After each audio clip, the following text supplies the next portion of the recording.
Motherfuckers.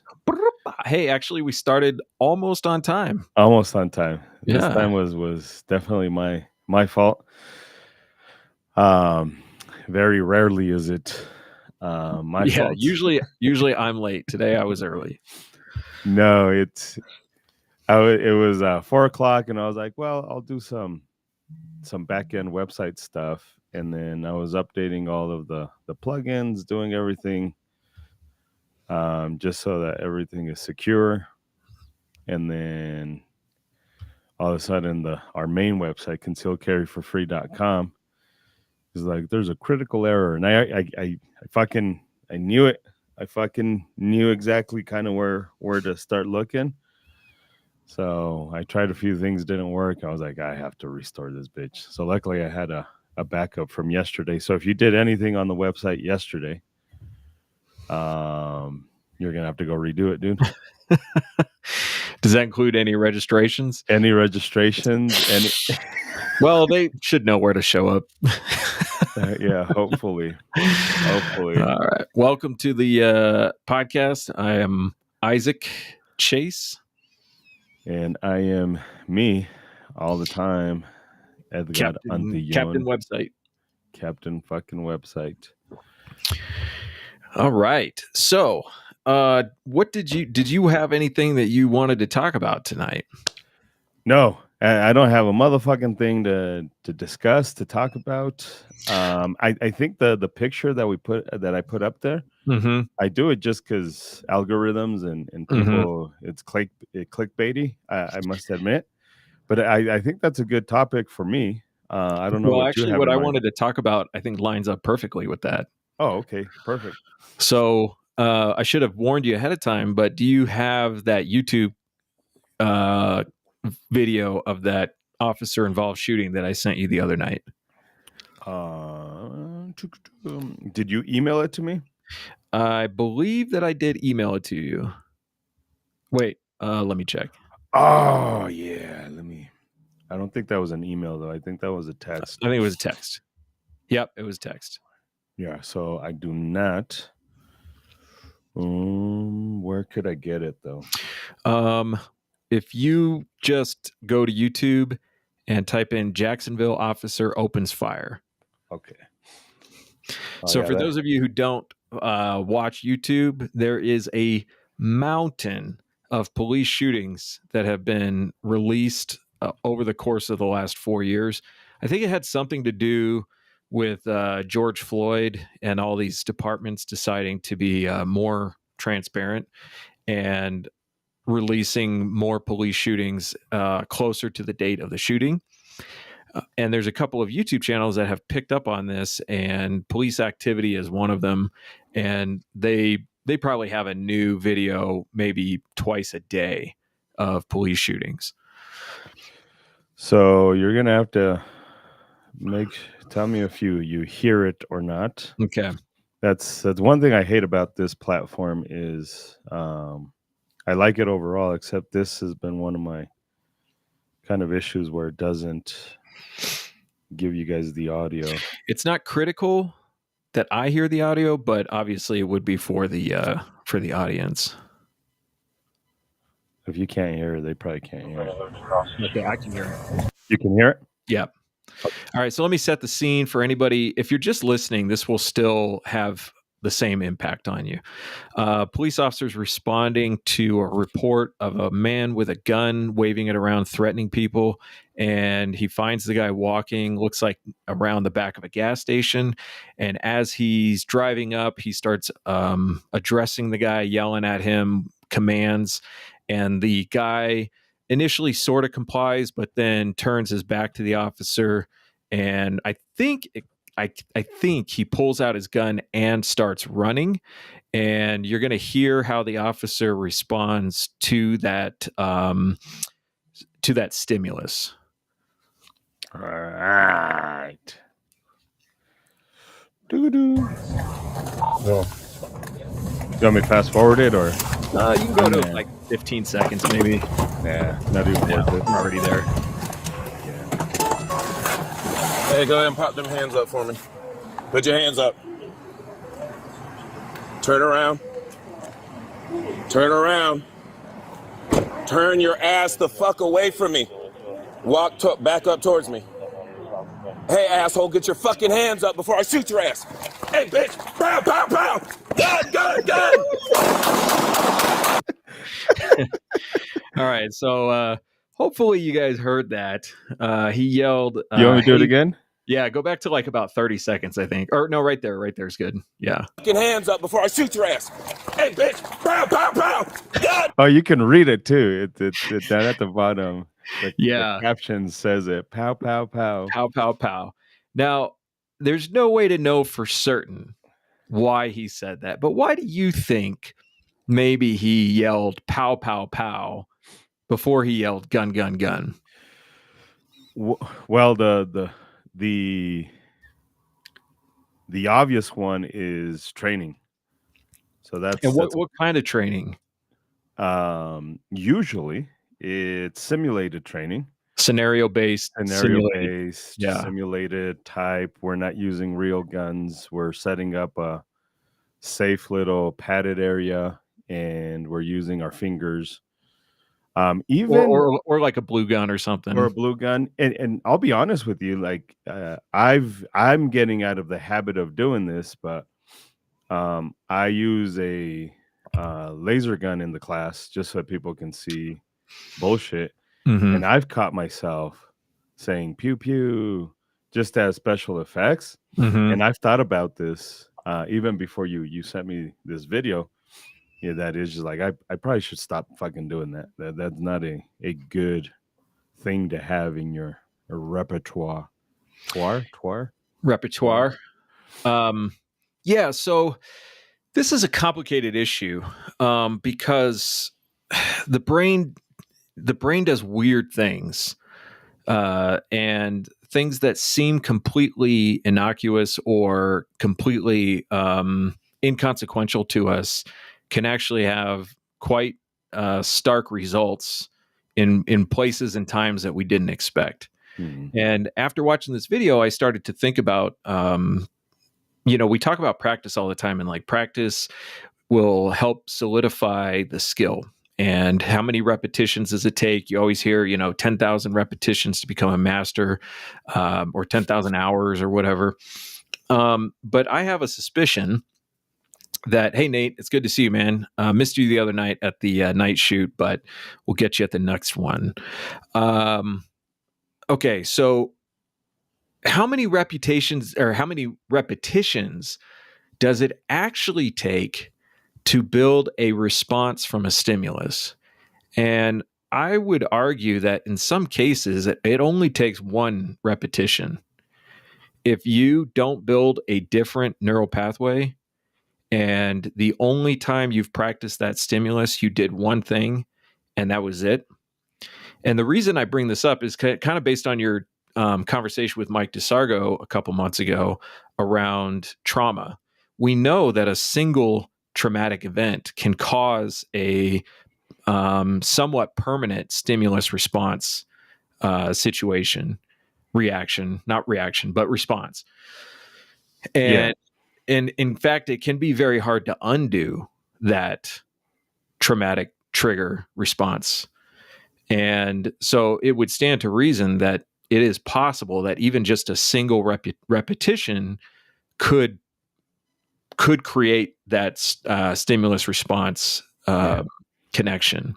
Yeah, there's a lot of science behind it. The problem is qualifying it, and how do you quantify it, and how do you qualify it correctly? But there is some value. This is why I'm not going to do the 50 round bullshit. I tried it, and there was nothing valuable about me doing.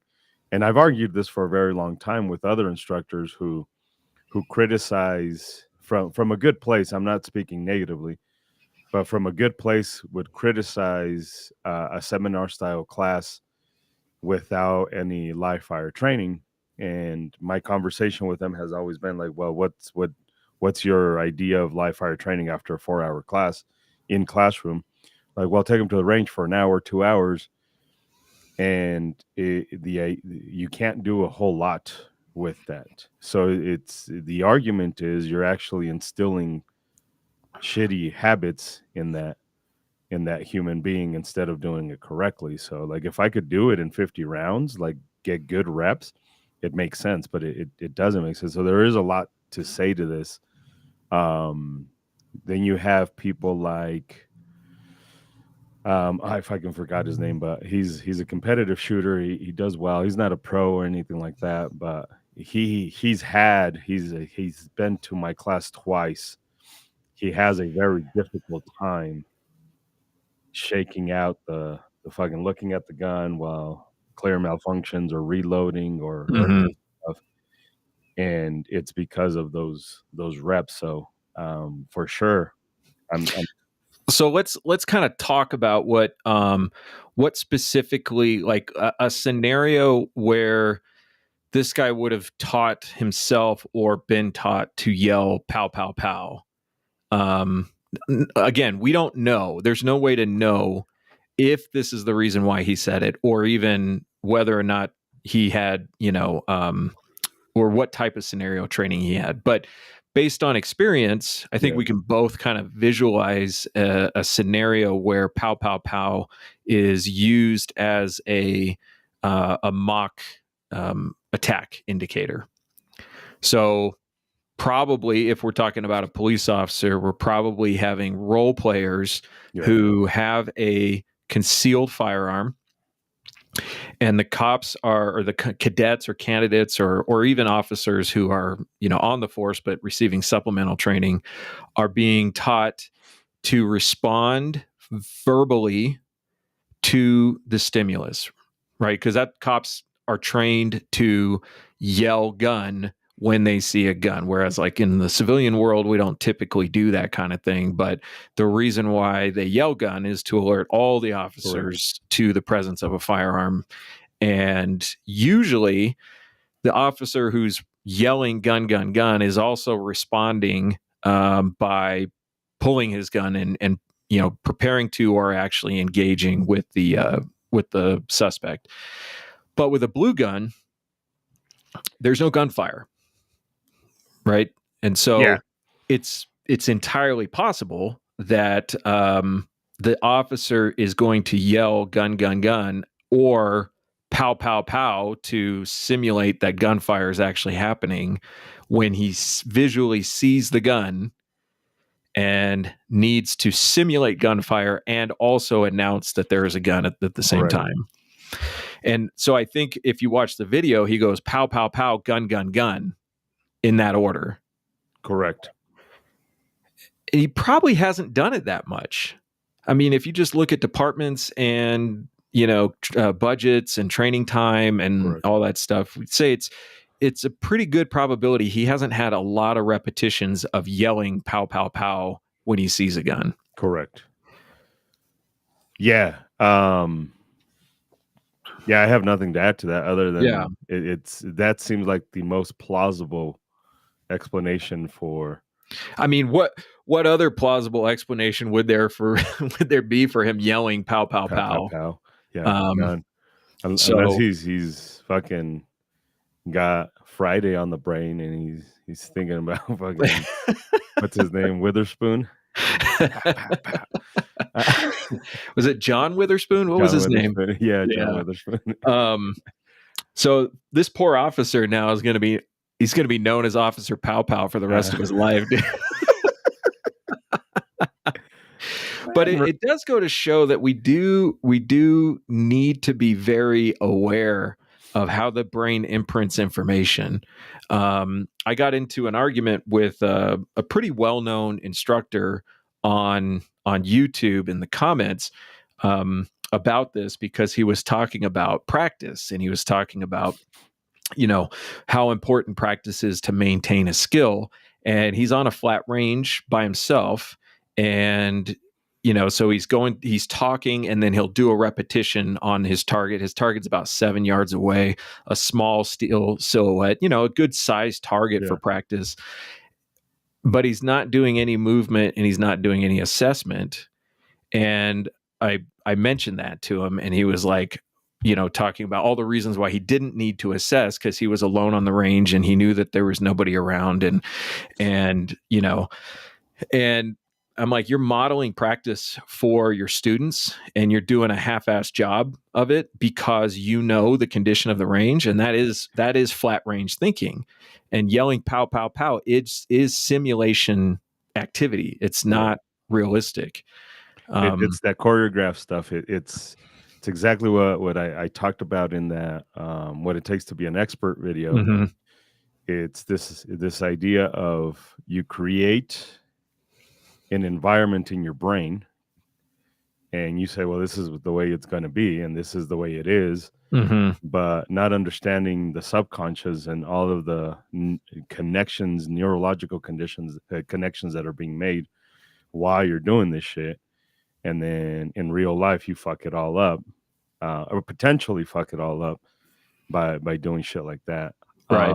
I do want to kind of talk to Joseph and answer that. 1,000 bad reps takes 5,000 good ones to correct. There's not a science behind all of this stuff. 1,000 good reps in bad context or in the incorrect context takes a long time. I do not appendix carry because I have had many more repetitions in training strong side carry. If I can go back, I would take away strong side carry and just carry. Some of it has to do with laziness too. It would take me a lot longer for me to correctly and properly carry appendix to overcome the strong side hip. Appendix carry is significantly better just from an efficiency standpoint. So that's one of those where like it's not bad. It's just in context, I learned how to strong side hip because of the job. That was it. So I'd say it probably highly depends on the person as well, as far as how many reps to overcome a bad habit. So yeah, are you tarded? Are you not tarded? Are you consciously starting back from zero, and are you slowly building the skill in context? Because in the people that I've seen and trained with and trained, the people who slow down the process, who intentionally stop doing the other thing and start doing the new thing and intentionally take their time with it, it seems like that the new skill is built up faster. Now, I don't think the new skill is necessarily solidified yet, but we do start to see that as the tasks get more complex, as the mental demands get more complex, that the new habit is sticking if it was built or rebuilt correctly from the ground up. Yeah. And I'm not saying it wouldn't take a lot of reps, but I don't, like you said, I don't think there's a formula for it. I don't think we can say, I've heard this all kinds, it takes 300 to 500 repetitions to build a skill and 3,000 to 5,000 to overcome a bad skill. And I don't think that's true. I think the idea really should just be, it's going to take you more repetitions to overcome a bad skill than to build it correctly from the beginning. Well, and from a neuroscience, from an evolutionary standpoint, I don't think and it's all kind of intertwined and related anyways. So I don't think it matters how we approach this. The biggest issue is that we humans have a horrendous habit of not accepting just shit the way it is. Mm-hmm. So we try and predict it. I think we talked about it, or I talked about it in the video, but there's plenty of studies. There's that study with mice and humans, and mice accepted that a button is going to shock me 20% of the time. I'll just accept my losses and take my 80% reward. Humans, on the other hand, would hit the button and try and predict. Those two buttons, one rewarded you 80% of the time, the other one 20% of the time. And humans would try and predict when the 20% one was going to reward. Instead of just accepting, fuck it, I'm going to get punished or shocked, I think is what it was, like a light shock. 20% of the time, I'll just accept 80%. Humans have this hard time. And we see this in class when people are like, well, not me. In my fight, it's going to be like this. So if I shoot the bad guy, my bad guys are going to stand still. And like they try and predict how, and then now your brain's like kind of preparing for this weird scenario that doesn't exist. Just because we have a hard time accepting that we're fucked. Yeah, and I think this is something, and I'm not going to say that I'm well versed in this, but I know that there has been an extraordinary amount of study in humans and pattern recognition. Yeah. And one thing that we definitely know about humans is that we are so good at pattern recognition that we do it even when there's not a pattern. There's no pattern. Yep. And like with the mouse doesn't make that choice. The mouse doesn't have necessarily that same impetus. Like animals do pattern recognition as well. It's why you can train a dog, because the dog knows the pattern. But I think we almost outsmart ourselves by forcing patterns where they don't exist, where you wouldn't see an animal force a pattern that didn't exist. It's counterintuitive to survival. Correct. But for some reason we are prone to do that.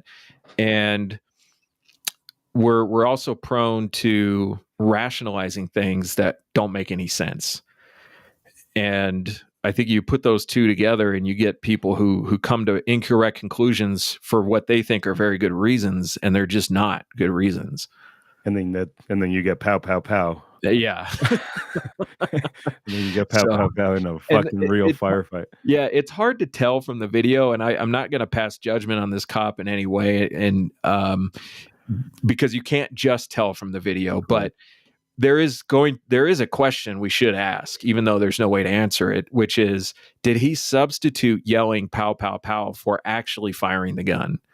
Because if he did, and he'll never admit to it, and he may not even know. Yeah. I've been thinking about this a lot.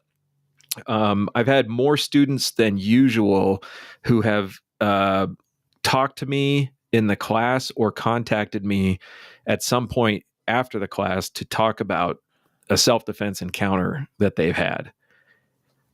And the question they always ask is, what should I have done? And unless we're talking about extreme circumstances, my answer is, I have no idea what you should have done in that situation, because I wasn't there and I wasn't perceiving what you were perceiving in that moment, and I can't value what you value. And so there's no way for me to pass judgment on this officer for when his decision to shoot is, because it really is up to him. But we could at least ask the question, did the stimulus cause a response that was counterproductive to the moment? Correct. So, because that's a loss of time in the fight. All right. What did Joseph say here? Thoughts on eye movement and gaze patterns studied by Force Science Institute. I don't know anything about that. I'm familiar with Force Science Institute, and actually they published something in their newsletter, in their last newsletter, that I also wanted to talk about. But I don't know anything about eye movement and gaze patterns studied by Force Science Institute. So if you have anything to add, I would definitely like to talk about it. But while we're waiting for him to add that, Force Science Institute came out with an article. It's kind of an opinion piece based on some study and some fact. Are you familiar with Force Science Institute? No. So they do force science studies pretty much focused around law enforcement, but basically studying and trying to learn more about use of force in law enforcement. So go ahead. So I don't know where this is going, Mm-hmm. but from a civilian standpoint, we could already take most of those, not all of them, but most of those studies, and can't apply them to civilians. Because it's a completely different context. Well, it might be the same context. It's different processing of information. A cop knows what the fuck they're going into. Mm-hmm. So they may be a little bit more like eye and aware of potentials. Mm-hmm. I don't know what the fuck. Like if somebody is trying to break into my house, it's happening to me. So my focus visually, my focus intellectually, all of that stuff is not focused on the same thing as a cop is focused on. You Right. know, it's not the same thing. Now, from a mechanic standpoint, I think there's value to it.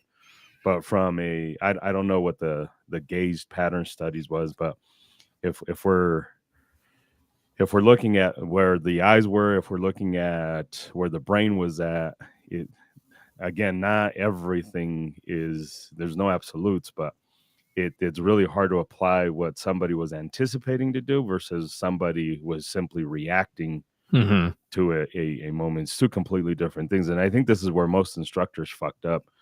Tom Givens highlights that is the unfortunate thing about most instructors is they take police data instead of civilian data. Mm-hmm. And there's not enough study on what civilians do versus what cops do. And for obvious reasons, right? Like I don't wear a fucking body cam. There's no, Right. You don't have internal investigations evaluating every single confrontation you have. correct.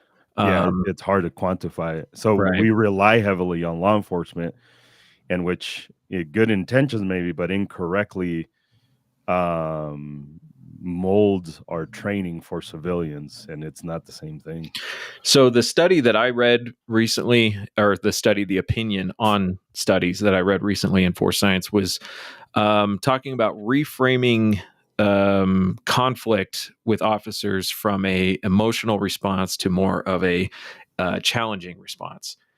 So again, just based on what you just said, of course, there's going to be some context difference here. But if there are plenty of civilians who have been in a number of confrontations, some maybe even a lot of physical ones. Like you see this with bouncers a lot of times, who are constantly being challenged by people and forced to be physical. And you see after enough repetitions that they start to develop a different mindset where it's kind of hard to actually get them into a limbic system response.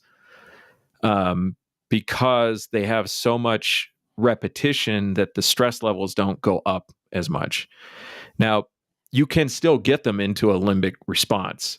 So, a bouncer who is, talking to a drunk person and then all of a sudden gunfire goes off behind the bouncer, that's probably going to induce that limbic system response because the threat is coming from somewhere else rather than what that person was focused on in the moment. So it's not like they don't get scared or they don't operate out of that same sympathetic nervous system response. It becomes routine for them. So it becomes routine, and officers are the same way. A lot of the conflict that they go through becomes routine. And so the question was, if we could somehow reframe the conflict into a challenge response rather than an emotional response, then could we get a better result? And I think it's a nice goal, but I think even officers are going to have that stress response, that limbic system response, when especially like a gun or a knife comes into the conflict. Yeah. But it was an interesting read, and it kind of, got me thinking, even though I'm going to try not to draw conclusions from it. But it's one of the things so what would that look like though? I'd have to go.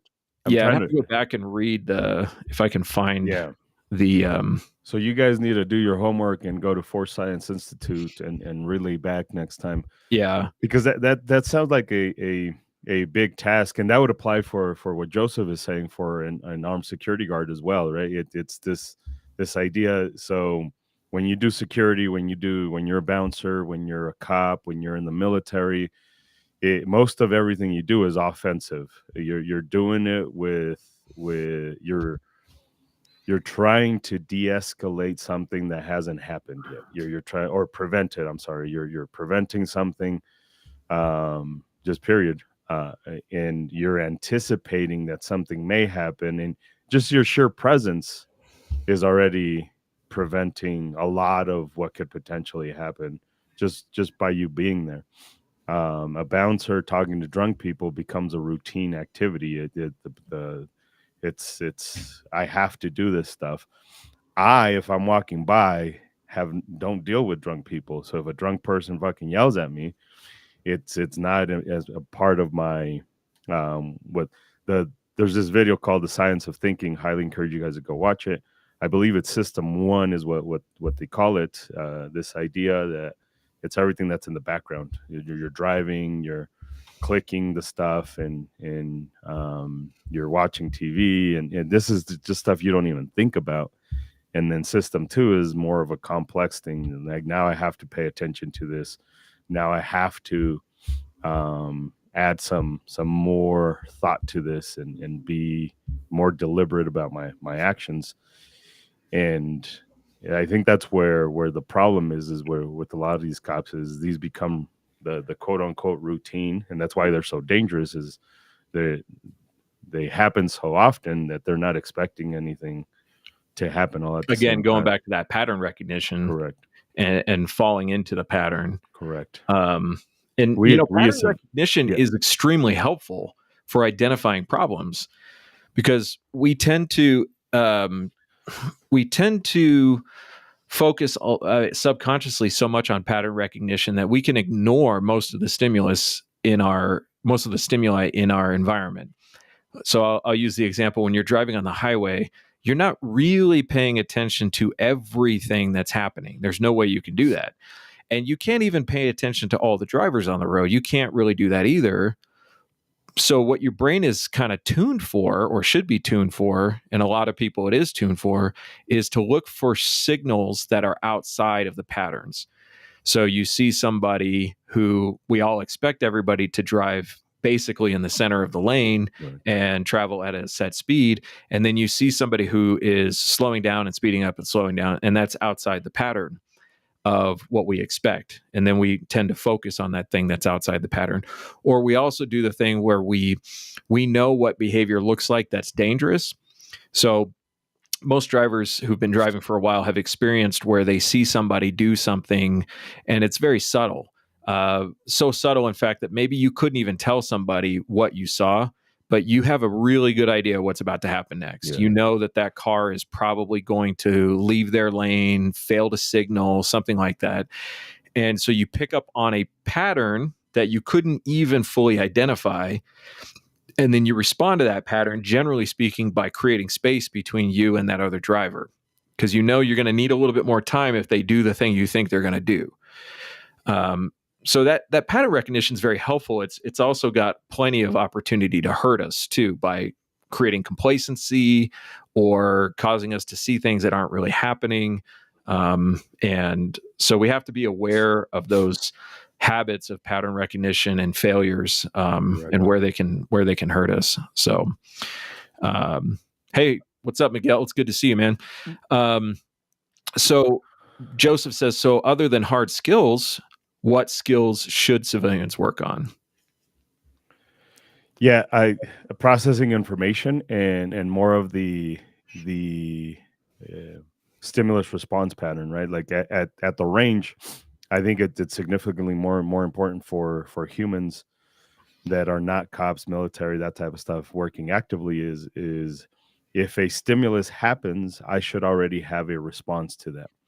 And I don't mean if very specifically the guy with the knife walks at you at 2 miles an hour, like that's not it. It's just like if there's a legitimate threat that needs you to use your firearm, your response should be the startle, right? Because we see this all the fucking time. People lower their center of gravity, their hands come up.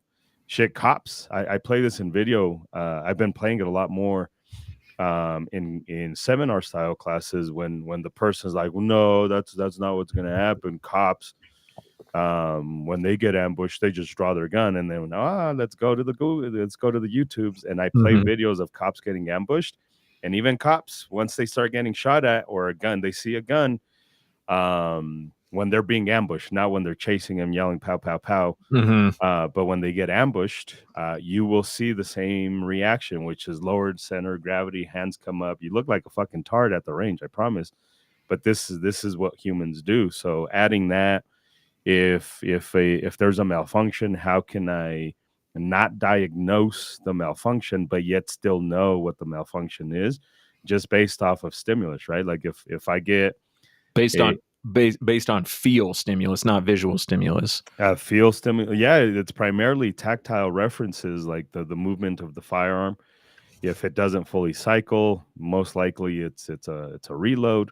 But if it's not a reload because the magazine didn't fall right, it's weird how you can tell that the magazine didn't fall without you looking at the fucking magazine, because it's a tactile thing. So if it doesn't fall, then now your brain already knows without even thinking about, well, fuck, it's a malfunction. So strip the magazine, clear 3 times, insert new magazine, like that type of shit, right? Mm-hmm. That's more valuable than me trying to be super fast with my firearm. I'm not even worried about marksmanship, because self-defense isn't marksmanship. Self-defense is it's a good enough thing. People don't like it. And for anybody listening, don't confuse marksmanship with accuracy. Yeah. Marksmanship is improving your ability to hit a smaller and smaller target to the point of a score. Whereas accuracy is, did you hit it or not? Whatever the target was, did you hit it or not? And using a target in defensive shooting is using a realistic target for high center chest or a small part of the head. So marksmanship shooting is learning how to shoot accurately only. And precise, being precise and accurate. Yeah, being precise and accurate according to a standard, rather than learning how to balance the speed and precision of your shots at a yes/no target. Did you hit it or did you not? So, correct.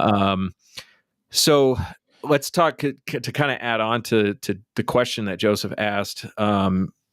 Information processing. This is something that I use to help students, and I use it for myself, especially when you're doing practice and not doing training. Visualizing a reason to shoot and a reason to stop shooting. Yeah. So at the range, I don't work off a buzzer. I don't work off a beep. I don't even need anybody next to me to tell me when to shoot. I visualize a relatively simple but somewhat realistic reason to shoot. Bad guy with weapon coming towards me, and I've decided to shoot. And then I start shooting and I visualize a reason to stop. Bad guy drops weapon, falls down, apologizes. And it happens, dude. It happens. Like, it's probably more in that plausible than probable. But I just saw one from a guy who was being robbed in his driveway, and he starts shooting and the bad guys all start running, and one guy, you can hear him on the doorbell camera just screaming, I'm sorry as he's running down the street.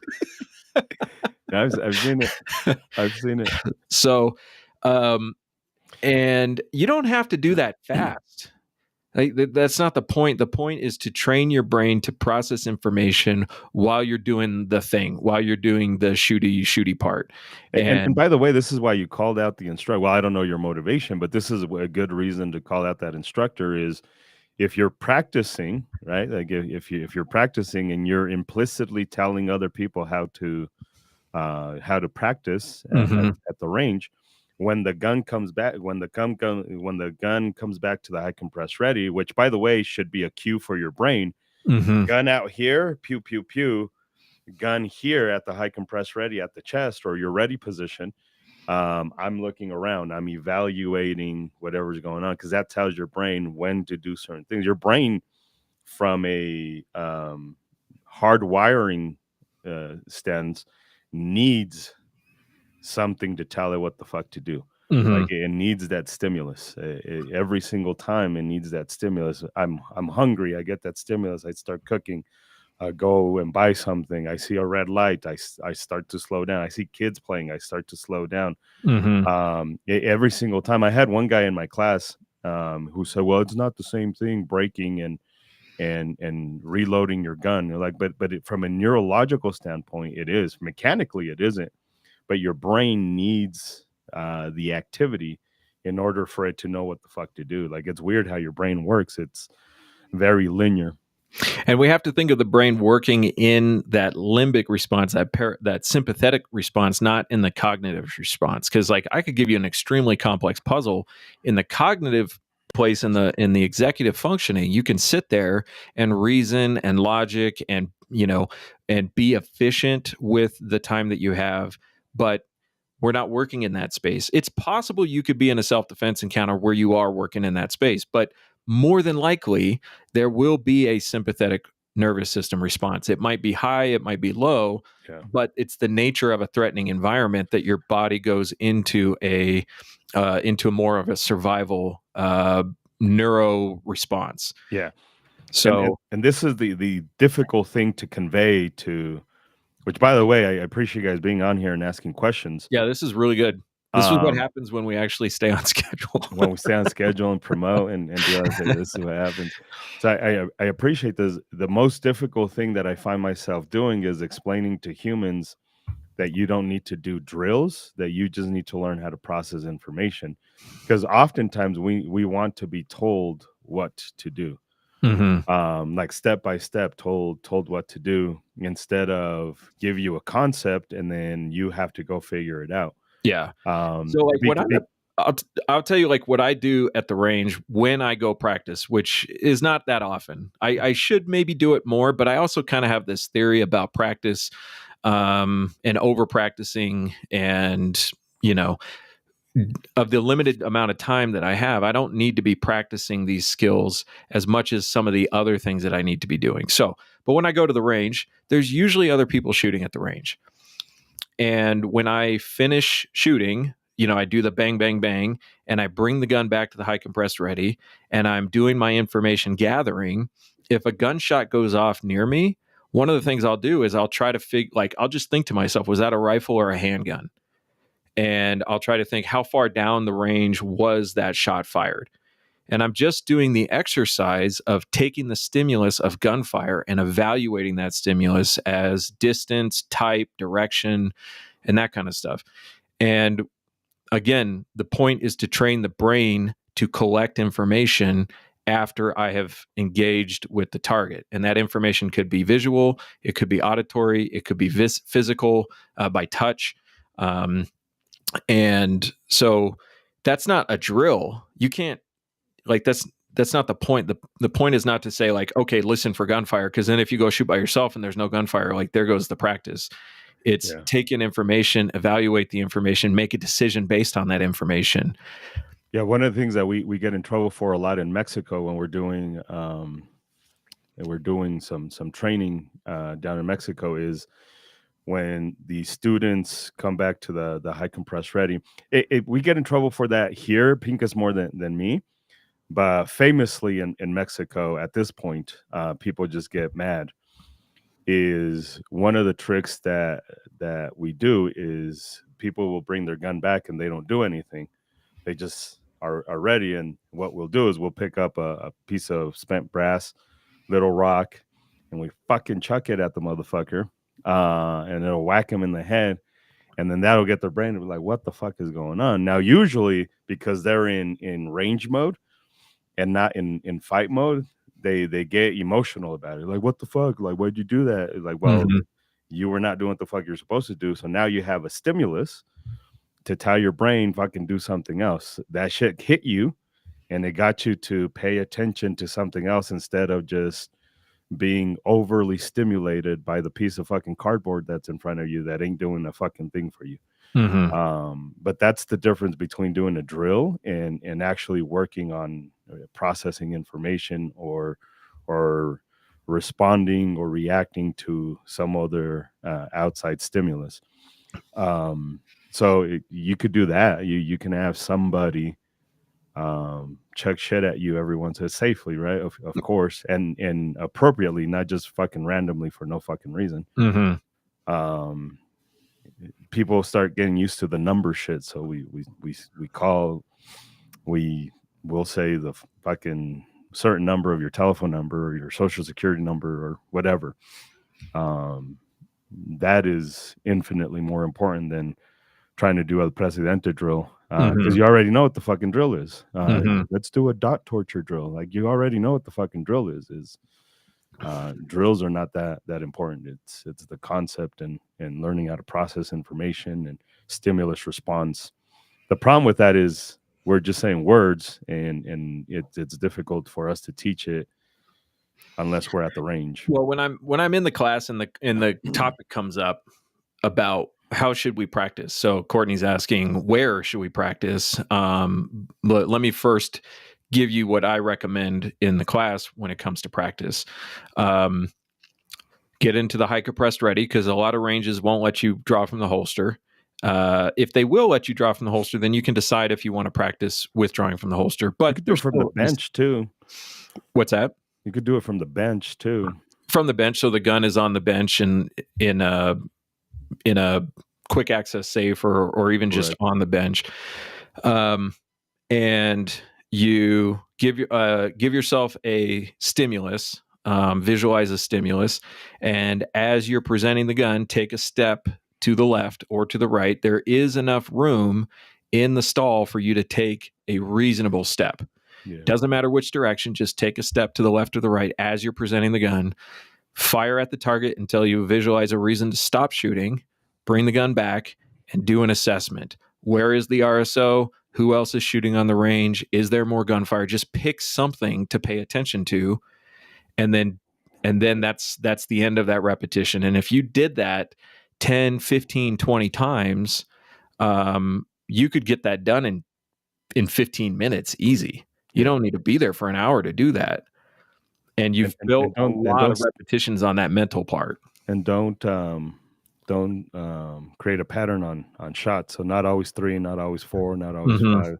Randomize the shit out of it. This kind of bleeds into what Joseph is saying here about dry fire practice. Is the problem with dry fire practice is there's no recoil, there's no feedback from the gun. I'm not talking about the target. I don't concern myself too much with the target. The target tells me a story, but it's not the whole. It's only one chapter of the whole book. So the problem with dry fire is once you press the trigger, there really isn't any reset. Even if you add simunitions or airsoft, there's not enough recoil or not enough it's not similar to what your brain is having to deal with at the range in terms of getting used to pressures and shit like that. Because your brain will try and establish how much pressure or how much everything. Same thing with your brakes is, except for like the first couple days that you drive, your foot is pretty used to on how much pressure I need to apply, and then you replace the brakes and like, oh fuck, this feels different, and then your brain's like, ah fuck, it's now I need to get used to this pressure. And you're allocating resources from your brain on this new problem. How hard do I need to push, rather than on the information processing of your environment? Correct. And when I fix my brakes from time to time, and I always have to go out and check them to make sure they're working. And sometimes they're not working properly. And where do you go to test them? You don't go into traffic to test them. You go to a quiet road where there are no other problems that are going to arise to fix this problem. And just do it on the highway, downhill on I-70. Yeah, downhill I-70 on Floyd Hill or something like that. You take it to a controlled environment to figure out what the problem is with the car. But dry firing is giving yourself this impression that none of that matters, and that all you need to do is worry about pressing the trigger straight back, and the rest of it you'll figure out in the moment. And the rest of it that you'll figure out in the moment is drastically going to change your information processing in the moment. It works for competition because you know the course of fire in competition. Correct. There's no chaos. There's no surprises. The only surprises you get in competition is when your super fancy expensive gun stops working. Correct. And you have to fix it. Correct. Yeah. So I want to answer Courtney's question in the springs. I go to Magnum a lot and DCF occasionally, and they're both great ranges. And I would just pick whichever one's closer to you and go to that one. So, and each have 2 locations. Yeah. DCF is east and west. DCF is out Garden of the Gods and Centennial, or Highway 94.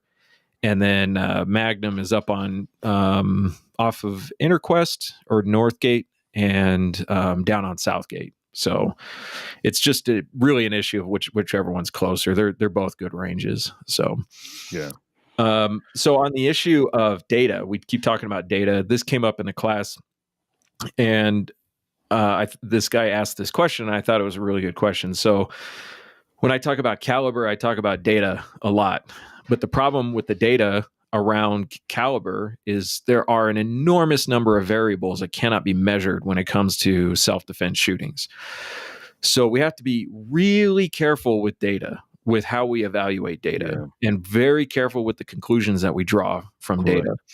The one big valuable thing about data is, does it stay consistent as the data set grows? So as an example, AmmoLand has collected data on bear shootings and handguns. And their data has concluded that in 97% of human versus bear encounters where a handgun was used, the handgun did stop the bear attack 97% of the time. Doesn't matter what caliber, doesn't matter what firearm. If we're just talking handgun calibers, it doesn't matter revolver, semi-automatic. There's 2 revolver fails, but 2 revolver fails. Yeah. So probably because they ran out of ammo. I'm just guessing. So that's a data set. It's not a great data set because there's a lot of things we can't measure. We can't measure the bear's motivation. A bear attacking because they're protecting their cubs is a far more dangerous bear that's curious because of the smell of food. Correct. And a bear in fall smelling food is far different than a bear in the middle of summer smelling food. So we do have to be careful with the data, but we do know that when they started collecting the data and they had somewhere around 40 or 50 bear shootings, the data said 97%. And then as the data set grew up into like 160 bear shootings, the same percentage was there, 96, 97%. So and the same is true with Tom Given's data on self-defense shootings. When it started out, it was a pretty high percentage of shootings were at 9 to 15 feet. And as the data set grew over 20 years, the percentages of distances stayed relatively stable over those changes, or over the expansion of the data set. But again, there's a lot of things we're just never going to know about those shootings that we need to be careful about drawing specific conclusions from. Correct. So the guy in the class, I was bringing up the data on handgun calibers at stopping attacks or stopping people. Not all of them were attacks. And Greg Ellifritz's data that he collected for a long time with over 1,700 shootings where he had data on the outcome of the shooting, the number of rounds fired, and the caliber. I think those are the 3 parameters of his study. The data shows that handgun calibers, all of them function basically the same. There are some statistical differences, but they're very, very small. And there's so many things we can't measure that we would say the differences in these calibers really doesn't make any difference. There's no statistical significant difference. But this guy who was asking the question in the class, he says, well, I'm an emergency room nurse, and I see a lot more altered people coming into the emergency room. So you're highlighting here, caliber seems far less important than the willingness to use the firearm and to kill the bear. That's one of the conclusions from AmmoLand. Yeah. What else did he say about when he sees a lot more people? He sees a lot of altered people, and he's saying, I see a lot more altered people now than I did 10 years ago. So his question was, if the data you're drawing from is more than 10 years old, because it is, the Ellifritz data was published in 2013. His question is, does that data still hold up? And I don't really have an answer to that. I would suspect that it does hold up, but I think it was a really important question to ask in the class, to be critical of the data. I'm giving you a lot of information. You absolutely have a responsibility to raise your hand and say, hey, how old is that data? Correct. I'm not saying it's wrong, but should we question it? And we always should question it. Always. Yeah. If it's with good intentions, right, it should always be questioned. To answer it at a superficial level, I don't think we've had enough changes in ammo technology Mhm. in the last 10 years to really Well, matter. handgun physics are still just handgun physics, and we can cheat a little bit with bullet technology, but we can't defeat the nature of an object traveling at a pretty much set speed and penetrating the human body. So bullets do weird things in the human body. It's one of the things that makes them unpredictable. And handgun bullets are extremely prone to unpredictable performance inside of human bodies. The tissue that you hit, skin has its own tensile strength, its own elasticity, and different skin has different thicknesses to it. So the skin on your neck is relatively thin compared to the skin on your back. And bullets do skin does absorb quite a bit of the energy of the bullet because it stretches so much as it's pushing through. Then you have muscle, and you have muscle of varying densities. You have bone of varying densities. You might have cartilage, which is different density than bone. You have organs that act different ways. Like lung tissue is pretty fragile, and bullets penetrate lung tissue pretty easily. Livers are completely different. The heart is different. The heart is a muscle, and so it's going to act different when it gets hit. And none of that changes. None of the human body changes with the update in bullet technology. Yeah, and just kinetic energy in general does not fucking change at all. I mean, it's fucking physics at the end of the day.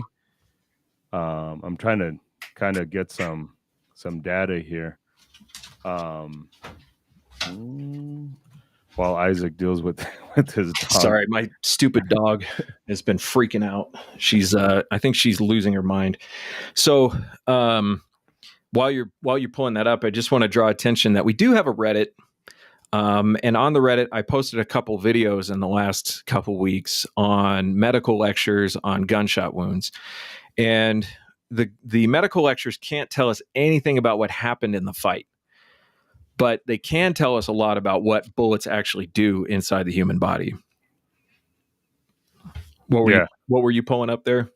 Oh, just from a kinetic energy standpoint, 147 grain, 9mm. The joules of energy, 443.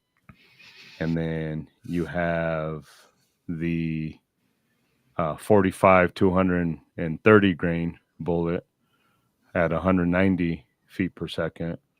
Meters per second? It's feet per second. Wait, 190 feet per second? That can't be right. No? It's got to be meters.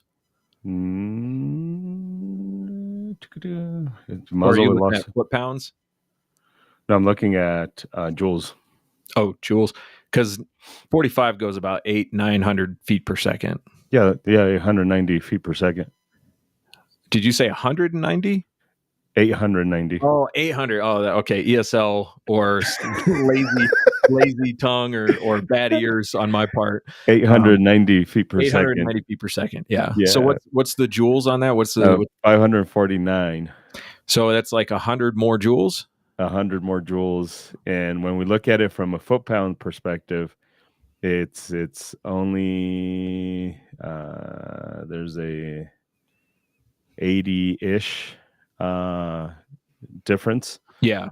So it's a little bit, not enough to really. Well, the thing is, and this is part of what I'm drawing from these medical lectures, is on paper, these rounds are very different, but in the body, they aren't. The differences on paper do not translate into differences in the body until you start getting up to really high velocity rounds, up to rifle velocity rounds. And so you could say, oh, this has 80 more foot-pounds, but a baseball dropped at 10 feet onto a person on the ground has the same energy as a 9mm round. Correct. Yeah. But it's all focused in the 9mm round into a very small point.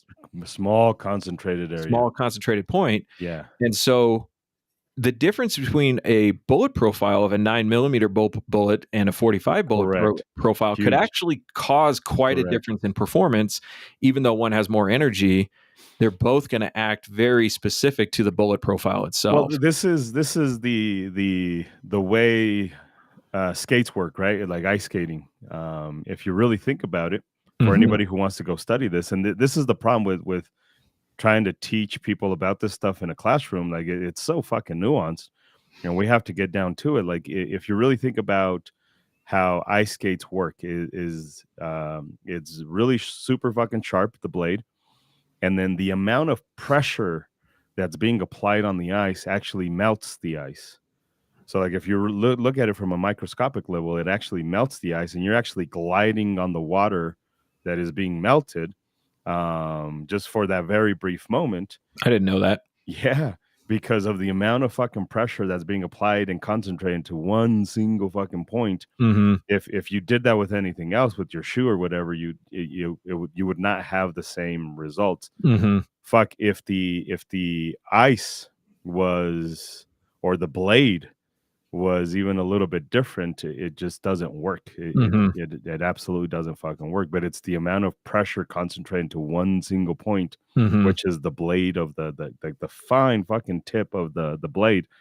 It causes it, that much pressure causes it to melt. You're gliding on water more than you are actually cutting through the ice. Yeah.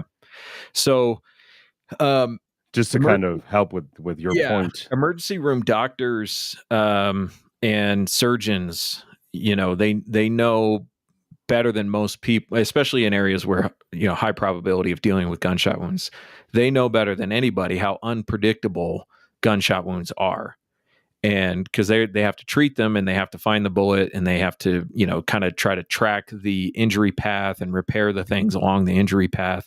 So they're seeing these things like super close up, and they'll tell you it doesn't matter what the person coming in is, or what they were told. They don't make any assumptions about caliber when it comes to handguns. They just treat them all the same, because they all pretty much do the same thing. Correct. And so I've got up here somebody who I work with. Well, two ladies that I work with, but there's this whole team. But the ones that I work with primarily, and have been working for 7-ish years. One of them is Dr. Emmy Betts. She heads up. She's really the one that started the Firearms Injury Prevention Initiative. And this is some of the conversations we've had with her. She's an ER doctor.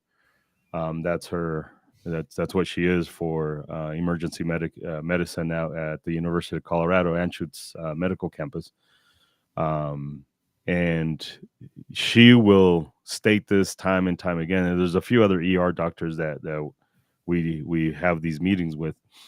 And that's the common consensus every single time. If somebody comes to me with a 940 or 45, until I take that bullet out, there's not much that I can go from and be like, this is a 9mm, this is a 45, this is a 40. Once you pull out the actual projectile, then it's just like, okay, anybody who knows ballistics knows what the fuck that is. Yeah, well, they just pull out the little measuring correct stick, and they just measure the diameter. Correct. But from a visual standpoint, from a what the fuck, it's just like the bullet went in, and I need to go fix this shit. It's the same fucking thing. Yeah. From it. And the body is weird, I mean, you'll have situations where an artery might have been injured, and that wound is actually like will close itself up based on position of the body or other tissue pushing on it in some cases. So you hit an artery with the bullet, and it didn't have the intended effect. Correct. This lecture I was talking about, one of them, this doctor was saying how some tissue in the body, the bullet as it passes through will actually just push the tissue out of the way, and it will pass right by the tissue, because the tissue has its own tensile strength or resistance, and the bullet is spinning as it's going through. and the weird physics of these different surfaces and forces and energy cause just strange things to happen, because handgun calibers, it's kind of like a knuckleball. It's not a very good analogy, but it's a decent analogy. A knuckleball is performing unpredictably because of the physics of this non-rotating sphere moving through the air pressure. And, bullets are rotating, so I get that they're not the same thing, but we're just relying on simple physics to say, because of the right circumstances, this mass moving through the space and time is unpredictable. And bullets in human bodies are similar in that way. This is why I've gone largely away from this idea of cover and concealment, because now I don't want to change gears too much, but No, maybe go for it, yeah. But it's that, right? Like if you say I'm going to go behind cover, and there's like, okay, cool, but then you have to consider how that cover is going to affect the way the bullet travels. Mm-hmm. If you're too close, if you're at the wrong angle, depending on which way they're shooting, right? Like if I have this mic in front of me and they're shooting at a certain angle, maybe it won't hit me. But if they're shooting at a different angle, it can hit this fucking foam or this piece of the metal that's underneath, and that fucking bounces up and it still fucking shoots me. So cover and concealment is much more complex than just I have a thing that's going to stop the bullet. Yeah, is it going to stop the bullet, right? We've seen skulls stop a bullet and it fucking deflects. Yeah, your skull becomes cover for your brain. So it's much more nuanced than all of this stuff. Yeah, and breaking it down into simple drills does not drive home the point of the dynamic nature of everything that's going on. So here's where I think the worst advice is for gun people. This is probably what I can think of right now. I'll have to think about this a little bit more. The worst advice that I think instructors and people give other humans in the gun world is you do what you think is best. Go to this class and you make it work the way you want it to work. And there is a truth to I have physical limitations, so I have to adapt to that information to make it work for me. But it is not true that I'm going to change how physics works and I'm going to manipulate it to work best for me. So like for an example, if I want to grab a gun and I don't want to hold it up as high as possible. I got a gun over there, but I just don't want to reach for it. But I don't want to hold it up as high as possible because I feel it rubbing my webbing a little bit too much. So I'm going to hold it too low. Well, what is that realistically going to cause? It's going to cause the gun to fucking rotate a little bit more. You're going to have less control over it. So you can't do whatever the fuck you want. Mm-hmm. You have to work within the realm of reality. But I hear that shit a lot is, well, you just take the information you think is best for you, and then you make that work for you. Like, no, motherfucker. Like it's well, and the reason why people, I think the reason why people attach to that is they think to themselves, okay, you must know what you're talking about, so I'm going to listen to what you're saying, but then I'm going to set up a scenario in my head where I'm going to take what I want from that and apply it to that scenario. So it's choreographed training. It's I took what's useful for what I think is going to happen, and I'm going to train for that thing that I think is going to happen. And what the IDS program is based on is you have no idea what's going to happen, but this is the way the gun works, and this is the way the body works, and this is the way the brain is likely going to work because of the unique nature of this. And let's do what we can to integrate those three things into the chaos of the threatening environment that you're in. Yeah. And so going back to Joseph's question, it's good fundamentals in context without adding anything choreographed to it. Correct. Or as little as possible choreographed. So let's talk about the realistic nature of going to the range. You know where the target is. All the time. You can't change that part of it. That's choreographed, but there is no way around that. Not really. You can divert your attention somewhere else. you can look at the if you're at the range, you got the little thing that controls where the target is, and you can look at that and say to yourself, all right, stimulus, and then you can look to where the target is. So you can kind of try to change the direction that your attention is going to travel to, but you still know where the target is. Correct. But to operate safely, we must know where the target is. Correct. We can't do that any other way and still make it safe enough to train. Yeah, this is where drills that have you looking at different stuff, right? Like we have numbers on them, and instead of calling a number, we'll say the fourth number of your telephone number, and then now you're actually looking around for the stuff before you extend your gun. Right. But now you're processing the information. The target kind of, you didn't know where it was at while still knowing where it was at. Mm-hmm. You just didn't know. You're responding to information that I gave you. Again, you're processing fucking information. Yeah. But you're going to do that, and you have no choice in the matter. So you can't do what you think is best. You have to do what we know from an empirical evidence standpoint is most likely going to happen. Again, back to your data conversation, is data isn't perfect. We can't predict 100% what's going to happen. But we do have an established pattern. The Rangemaster data is still the best we have because, one, it's for civilians. It's not law enforcement stuff. It's consistent with the data that I have with the 20 students that I've had to shoot people in self-defense. It's consistent with the data that I have for me personally, the 2 times that I've had to use my gun in self-defense. So it's a consistency there. So we can rely on saying this is what is most likely to happen, but also pay attention to the other shit that's not very likely to happen that is still valuable. Right. So going back to, I just want to answer Nate's point. Everywhere I see says that anything less than 10 millimeter just tickles a bear. The motivations of the bear are a factor in this, and more than anything, the bear is not used to the noise of gunfire. They might be used to pain, they might be used to injury, but they're not used to noise of gunfire. So it's really hard to evaluate exactly what the bear is responding to when it's being shot at.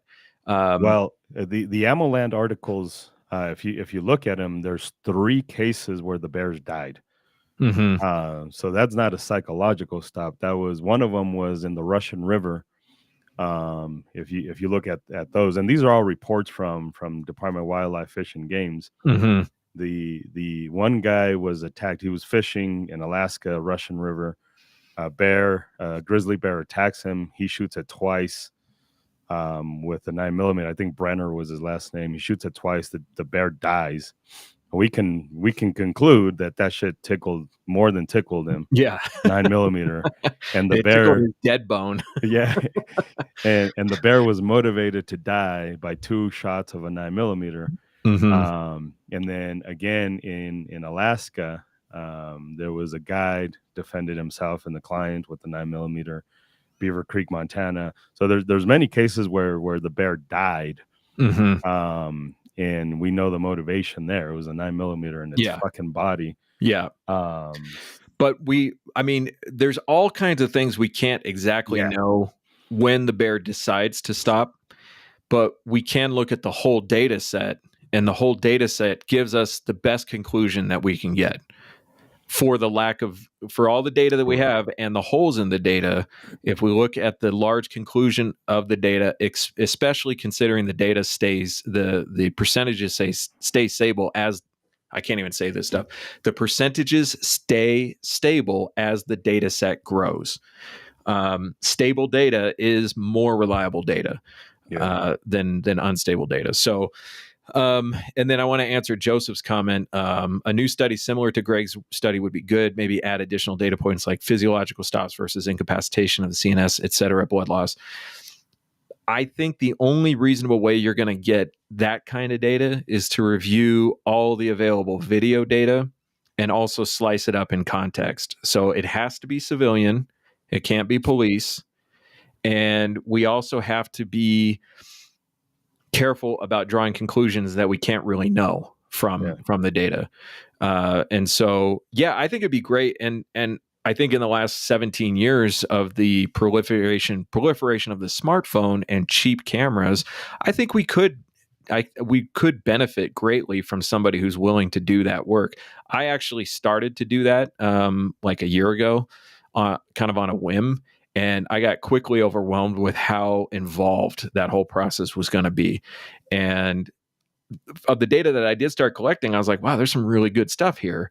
And then I started realizing, oh, but you're leaving out this. Oh, but you're leaving out that. And then I'm like, man, I'm not the right person to be doing this. That's kind of the one bad issue with like the Rangemaster data, right? Like, if we look at the Rangemaster data will give you 92-ish%, I think, of good guy, bad guy fights are at anywhere between 9 and 21 feet. So, but we use the data as 86%, not the 92%. 86% of the fights, it was 9 to 15 feet. And then the only reason is because the way you shoot at someone at 9 feet is drastically different than the way you would apply the same skill at 21 feet. So that's the only reason why we would separate 9 to 15 feet versus the 15 to 21 feet. Is there's enough of a skill development issue at 9 to 15 and 15 to 21, more so because of the 10 feet and 20 feet difference. That 10 extra feet, very quickly for a lot of humans have to lower down the velocity and increase the precision and all of this stuff. Yeah, and you see that with students a lot because, if we all just spent the day shooting and we decided to go from 9 to 15 to 21 feet, it wouldn't take that much time for people to be able to shoot reasonably well at the longer distances. But that's not what we're doing. We're training in that dynamic critical incident, and we're doing movement and assessment and information processing. And once we get out to that 21 feet, man, the shooting just really falls apart for a lot of people. Completely. And that's okay because it's the training environment, and we're trying to find our boundaries and the limits of our skill, such as it is at that time. But it's a pretty stark difference at 21 feet than it is at 15. Absolutely. Very quickly to gun websites. I always appreciate you coming out. Very consistent. He's more consistent than we are at showing up to our podcast. That's what I was going to say. He shows up more than we do. Yeah, I always appreciate that. But we've touched on the video scenario stuff, and scenario overall is a mostly only because it's not done properly. I think the Sargo has slightly convinced me that if done properly, you can accomplish it. The only problem with scenario training is your brain knows what the fuck is going to happen, and that's not what civilians do. So if I go to the restaurant today, I don't know if there's going to be an attack or not. And in fact, my brain is not even considering an attack. I'm looking and I'm like, okay, if something happens, just very briefly, these are my exits and this is my stuff. Standard bullshit, right? But I don't sit there with the anticipation of, oh my God, somebody's going to kill me. And video scenario training does that. I know I'm going to the range to look at a screen. Oh, you got here. I'm going to look at the screen, and the screen is going to, I already know what the screen's going to tell me. The screen's going to give me a bad guy, and when the bad guy shows up, I need to shoot it. I don't know that. I may hear gunshots at a restaurant that are not a bad guy. It might be a good guy shooting the bad guy that just pulled out a knife. And if I respond by shooting the good guy that defended himself from the bad guy that didn't have a gun, but needed to be shot, then I missed the whole processing information because I was in the anticipation to need to shoot mode more than anything else. So there's also another question that comes along with that is the effort of good video scenario training. Let's just say that it exists. Like, let's say Mike's on the right track, Mike DeSargo's on the right track, and actually comes up with a protocol that's valuable in context. But the effort required to do that, is it justified beyond what we would just Yeah. normally do in the IDS Correct. fundamentals class. Yeah, it goes back to what we talk about with plausibility principle, right? Is you have to respect your resources. If you could only afford 1,000 rounds, doesn't make sense to spend it on room clearing classes when the chance of you being in a team situation with the battle buddy is slim to fucking none. It disrespects your resources by applying them to something you're not going to fucking use at Unless all. you're just doing it for fun. Correct. Yeah, I for mean, sure. if your goal For is sure. to have fun and play a game, a high stakes game, then that's your goal, Correct. and you aligned your spending with that goal. But if your goal is to train to defend your life or the life of someone else, then yeah, it's disrespectful to that process to waste time on something that's very likely never going to happen. Correct. And if it does happen, no reasonable human being would even recommend it because of how incredibly dangerous it is. Mm-hmm. You talk to any reasonable Navy SEAL and any reasonable Delta Force and any reasonable SWAT leader, they will tell you this shit is so fucking dangerous that we're starting to use robots to go do that shit. Like we don't want to do that shit. Yeah. There's so many blind spots. There's so many dead space, as they call it, that you can't. And it's done with teams. You're not going to be with a team. You're going to be all by yourself. So it's with video training. I don't know of any here in the state of Colorado that I would recommend. Yeah, that we'd recommend. That I'm pretty sure that there is video training available in the Denver metro area. None that I would recommend. Yeah. Kind of on that CQB concept, the room clearing and everything, there's been some videos that have come out of Ukraine and out of Israel where you get body camera or GoPro camera footage of room clearing. And the one rule that's always respected in room clearing doesn't apply when you got two people with rifles shooting at each other. And that is, in the training environment, the walls are bulletproof. But in the real world, they're not. And as soon as the opposing forces become aware of each other, they pretty much start shooting as if the wall is not even there. Correct. And for all intents and purposes, once you know the other person is there, the wall really doesn't matter. And this is Russia and Israel, where or the Middle East, where all of their walls are fucking made out of concrete. Yeah, and they're still trying to shoot through the wall. And imagine here in the U.S. Yeah, like here in the U.S., your walls are made out of paper, expensive paper. Yeah, so now I'm not a CQB person. I don't pretend to know anything about this stuff, but in passing interest, I do watch some videos sometime. And there's this guy, his name's Kinetic Concepts, and he's clowning on all the CQB training, and he's like, watch what happens in the real world with this stuff. And there's these Israeli soldiers who come up on some dude in a room, and as soon as they know he's there, they all just back up and throw a grenade. and the guy is shooting at them through the wall, and he's like, there's no like all like cool SWAT stuff going on here. This is just chaos and overwhelming force, and people are getting hurt. That's not something that you want to do. If you can avoid that situation by barricading and waiting for that threat to come to you, if they must come to you, which is a completely different concept when it comes to that self-defense plan. And so, yeah. So this is ultimately why we're not fucking super popular. Yeah. You mentioned this, I think, last podcast, where it's just like the truth is really difficult to sell. Yeah. And it's so true, right? Like this is not what people want to hear. People want to hear, give me excuse to do cool shit. Mm-hmm. And it's just like, you don't need an excuse to do cool shit. Do cool shit. I talk shit about douchey guns all the fucking time.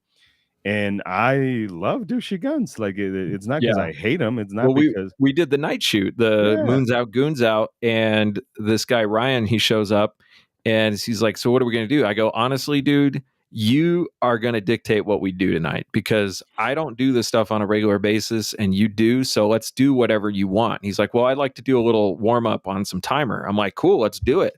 let's get on the timer and let's play around with our rifles. And it's fun, and you're chasing times and everything. But the context here is we're out here having a good time. That's it. Dressing up like our favorite movie characters, LARPing the shit out of it, and shooting in the dark for fun. So let's do that thing. Fucking do it. Yeah. But yeah, I get this a lot, like with gear whores, right? Like, what kind of light should I put on my gun? I was like, I don't know, just get a fucking nightlight for your house. Because where the range is at, right, where the training ranch is at, it's out and basically in the middle of nowhere. And do you guys have lights on the home in defense?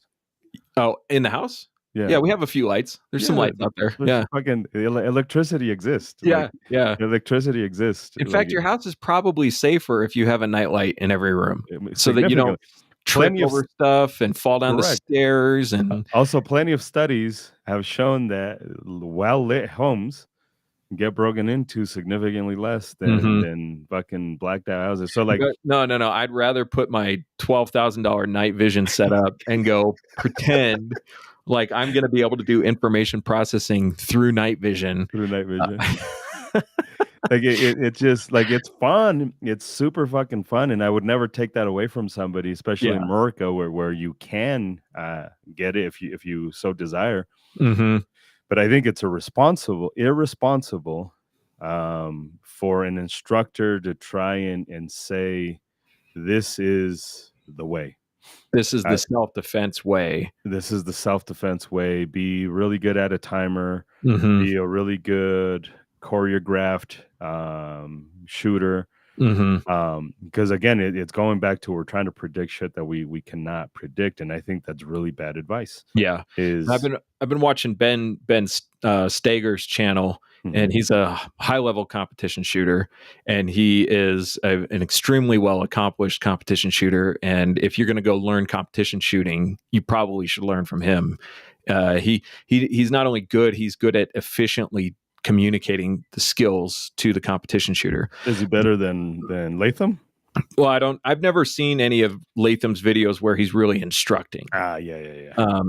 So, I mean, Latham's an excellent shooter and by reputation, a good instructor. So yeah, absolutely. The problem is people are taking Ben Stager as a defensive shooting resource. And he even talks about his own skill in the context of self-defense shooting. And that's the problem. It's not the same thing, but because of a blind spot and not understanding the nature of a dynamic critical incident, people are taking that high level of skill in the wrong context and saying, this is who I want to learn from. Yeah, this kind of shifts gears for me a little bit from an ethical integrity standpoint. And this is, I think, why we suck at making money. We could make money in a very fun, popular way if we really wanted to, but then that would deteriorate the way we teach human beings. So it's these humans are like, well, fuck, it's easy money, because humans respectfully will buy cool shit. iPhones are not better. I will die on that fucking hill. iPhones fucking suck. We see the memes. We see the memes of iPhone coming out with fucking 15-year-old technology and pretending like they came up with the shit. They're really good at being an emotional company, right? Like, it's just like, we're the cool kids on the block, and they're really good at that shit. But they have no fucking morals. They have no fucking ethics. I'm not saying Samsung does. I'm not saying any of that shit. I'm just saying they'll do anything, including have fucking slave work in China to make maximum profit. And by the way, I'm nothing against having kids that want to work. It's fucking having suicide nets on your fucking building. That kind of makes me question whether or not they want to be there.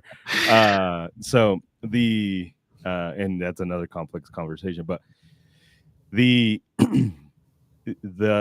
problem that I have, not just from a humans learning the wrong things, they're also being sold this idea and because they pay money, they feel like there's some value to it. Mhm. There's monetary value, but there's actually no fucking value to it whatsoever. And I think that's wrong. I think that from an ethical standpoint, for you to sit there and be like, well, as long as people pay me money, who gives a shit? Mhm. We had to yell at a guy in Mexico because he was selling really shitty holsters, but they look cool. Mhm. And we proved it to him with the student. And when we asked the student, why the fuck did you buy this holster? The lady was like, well, it's because he told me this was really good and blah, blah. Like, no, this is fucking hot garbage. Mhm. And she kept telling me, well, I thought so too, but he kept saying this one. And but like, it was just an upsell. Like, that's, I think if you're going to work in the space of humans die or live because of the shit that you share, you have an ethical responsibility to share the correct shit. Right. If we were just doing fun stuff, fuck it. Yeah. Fucking put on helicopter fucking helmets and go hover around and shit like that. And I think that's a big problem with humans who just want to value money Mhm. more than they value anything else. Yeah. And so like when I talk about this stuff, I think that I am not trying to elevate myself as a purveyor of this information. I credit the information itself. If I am good at passing this information on, fine. I want to be the best I can at passing this information on, but I am sharing it with the students, not because I'm trying to feed something in me. It's because if we're going to spend money and time learning how to defend ourselves, I have worked very hard to seek out the absolute best information. And you and DeSargo were talking about this in one of the two conversations you had, where the deeper you get into the understanding of the context, the more sense the IDS curriculum makes. Correct. Like, and I've experienced this too. At no point in my knowledge journey of the human body, the human brain, physics, the nature, probable versus plausible, all of that, at no point have I run into anything that goes counter to the way that the IDS program teaches. Now, I totally accept that at some point I might actually run into something. And we hope you do. Like that. Yeah, That's the hope. Yeah. Getting back to what we said, questioning the data, questioning the science, and making sure that we're being critical of it. But as far as I understand, the program always updates when that information is discovered and adjusts to, okay, well, we thought this was true, but now we're finding out that something else is running into that, and how do we adjust? And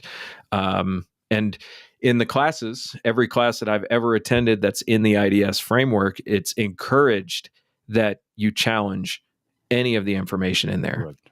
Because if it's right, it should be something that can sustain that challenge. And if it's wrong, we all want to know if it's wrong. We must seek that shit out. Yeah, for sure.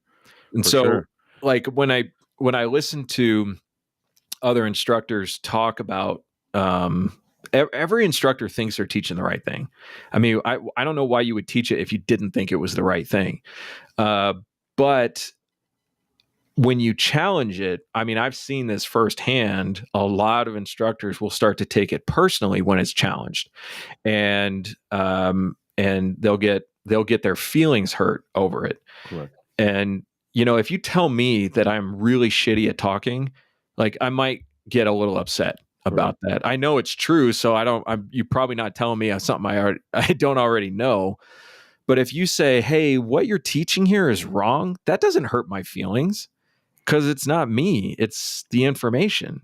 Yeah, because it then it deserves a follow-up. Cool. Explain to me how it's wrong, why it's wrong. Give me facts on why it's wrong. Right. And why is it? Because now we're talking about facts, right? It's if you are honest about being the best protector that you can be, you want to challenge the information. You don't want to just say timers are awesome because it measures something, or say timers are bullshit because I don't like them. Because I don't like them. Because I suck at being fast. Suck at it. Yeah, for sure. Yeah, it's not a valid. Yeah, for sure, that's not a valid reason. I often go on a not a tangent, but I talk a lot about in classes why hammered guns are not good for self-defense. And I just had a guy with the staccato, And he comes and I explain all of this shit, and I talk about the physics, and I talk about the science from an engineering standpoint. A 1911, a hammered gun, too many parts. If shit happens, I could show you the videos of extreme circumstances. If you have a gun with too many levers, too many external safety mechanisms, like there's a pitfall for all this stuff. So anyways, he came after the class. And he asked in the class, he's like, hey, I have a staccato. He had already mentioned it because I made fun of him for having it. And then he says, what gun do you recommend? And I had to stop him. I said, are you asking me because I talk shit about it? Or are you genuinely, you yourself, wanting to get a different gun? He says, well, both. I was like, well, let's break this shit down. Are you somebody who trains a lot with your firearm? He says, yeah, probably more than some. I was like, then maybe the staccato is not going to be a bad thing. I'm speaking in class to humans that are maybe going to make it to the range once or twice a year. Yeah. And for the 99.99% of the humans that own guns out there, a staccato is not going to be the correct one because of technology. Now, if you want to overcome that, it's still an efficiency thing, right? Like my Glock is still more efficient than your staccato. My Avidity Arms PD10 is more efficient than your staccato.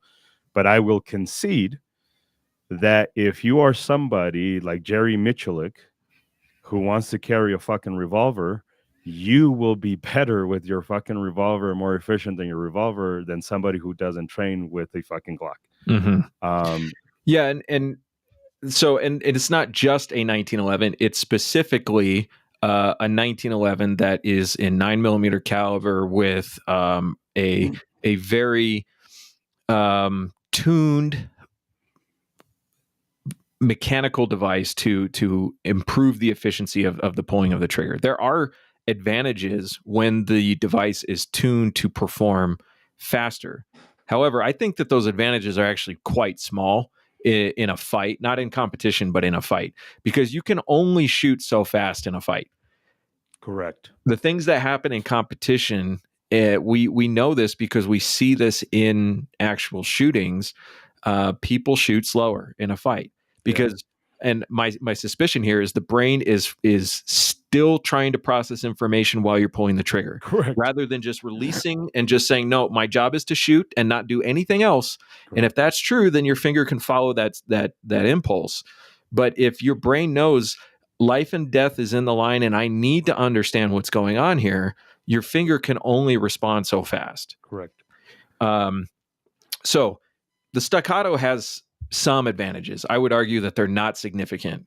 No. But if we're talking about competence, we'd say if you are extremely competent with that gun, then the differences between me saying Glock 19 and you saying staccato are probably really not that important. Correct.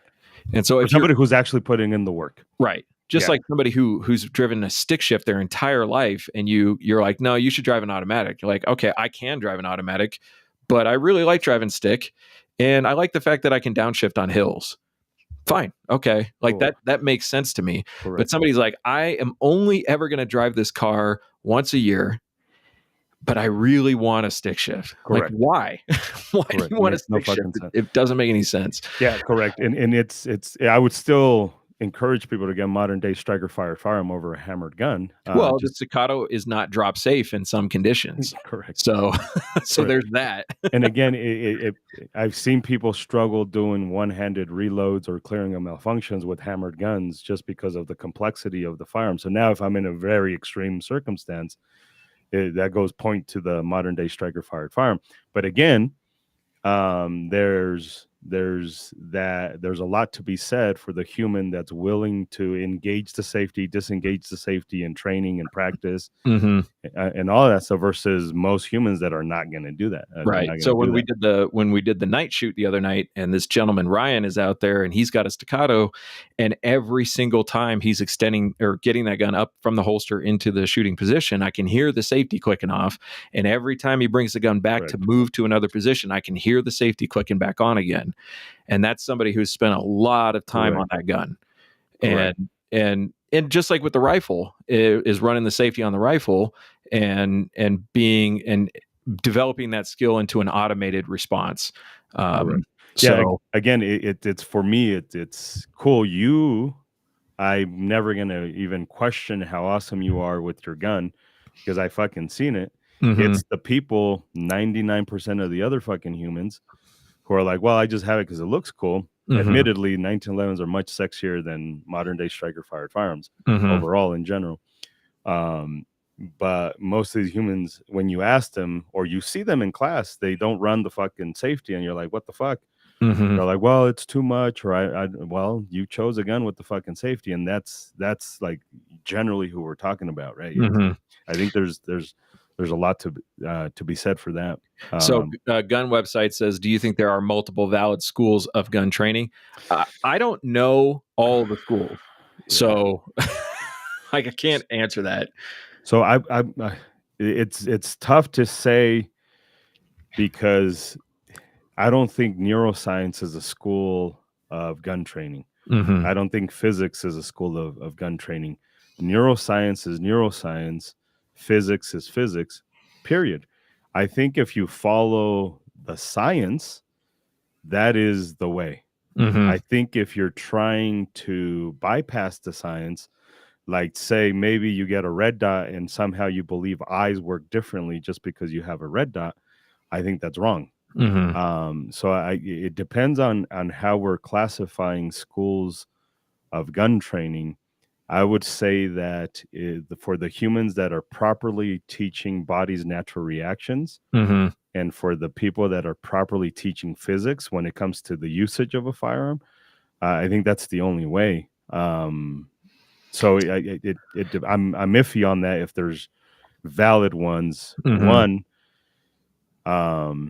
I would have to be told what we, like you said, like I don't know which ones there are. Yeah. And I think it's Well, also wrong to have this mentality of that's just another tool for my toolbox. hmm. If I'm a framer, I have one hammer. That's my framing hammer. I don't have a fucking mallet. I don't have like it exists. Yeah. It's somewhere else, but it's going to be in a different context. If I'm a self-defense shooter, I only have one hammer, and that's fucking. I might have a screwdriver, but the screwdriver is now representing self-defense, hand-to-hand combat.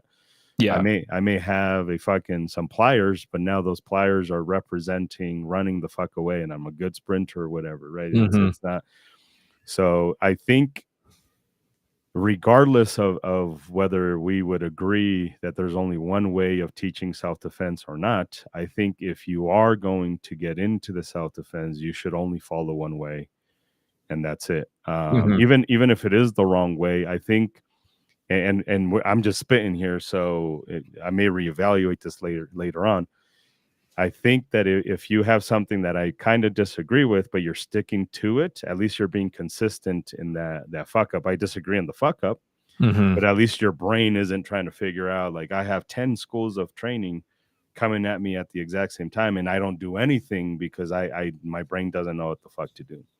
So, like, there was an instructor that I spent an afternoon with several years ago, and I don't know his entire philosophy of training or all the things that he did. I just know that in the time that I spent with him, he was 100% focused on realistic fights.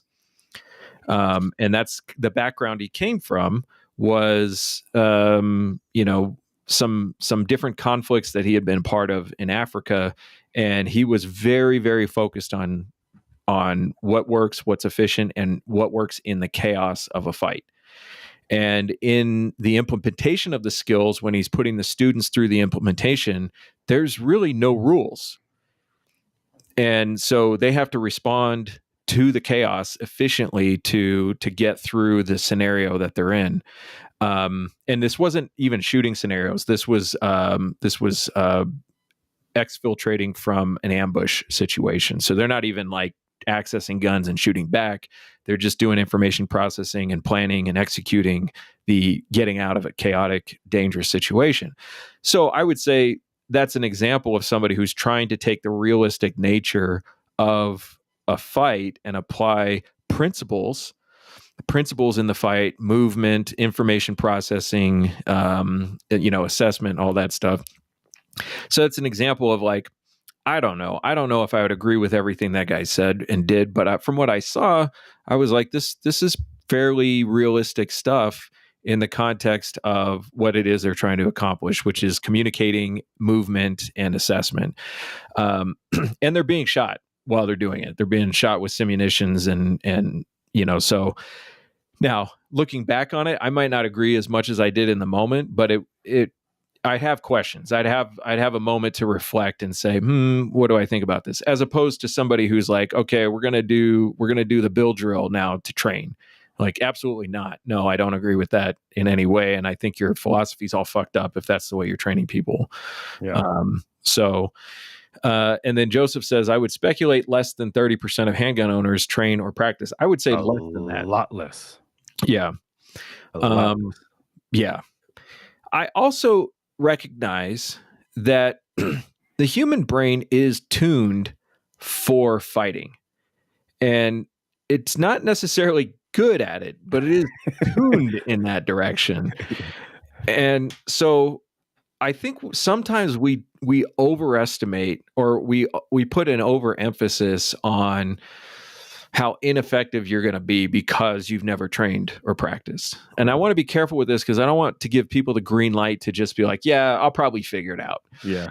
But I don't want to shit on gun owners who don't have time, awareness, or access to do the kind of training that we'd really like to see them do.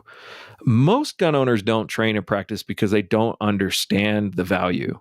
And if you don't understand the value, you are not going to put a priority on it. So how are you qualifying this? Because I believe that a little bit more than 30% go to the range. Mm-hmm. I'm talking about not going to the range. I'm talking about training or practice. Go to the range. Yeah, I'm qualifying this as just training and practice, not hobby shooting, which is what an overwhelming amount of humans that go to the range do is hobby shooting. Yeah. Not train or practice. Well, I think if the number was 30%, we wouldn't see gun stores and gun ranges struggling. Correct. So I just think based on what we see showing up and doing it, I think it's way less than 30%. Correct. I think it's a problem if you're practicing the wrong thing. But I also think that if we, I presented this concept, I think, in the last podcast of like laziness is not a real thing. It's just priorities. And if you don't understand the value of something, how could you prioritize it over the other things that are important to you? And it's a cultural thing. And we have a responsibility to promote the culture of the importance of training. But we also don't want to drive people away and say, hey, you're a lazy shithead because you don't train. Yeah. Well, if they understood how important it was, I bet they would train. How do we communicate how important it is? And how do we get the priorities aligned? And so it's a tricky thing. I don't think it's as black and white as most. I think we should record everybody and motivations. Yeah. Like record everybody in the class. Cause I asked this in class from time to time when it's appropriate, like, why are you here? Very simple question to ask in a gun class. And a lot of them were like, well, times are crazy. And my neighbor's best friend's dog, he just got into some shit. So I think if we just recorded that and then fucking clipped it and then send an email and be like, hey, you said it. Yeah. You fucking said it. Yeah. Because they say it in class, in seminar style classes. Yeah. You know what's crazy is that I asked that question, and for a while I was asking it in every class, and then I got sick of the answer, so I stopped asking the question.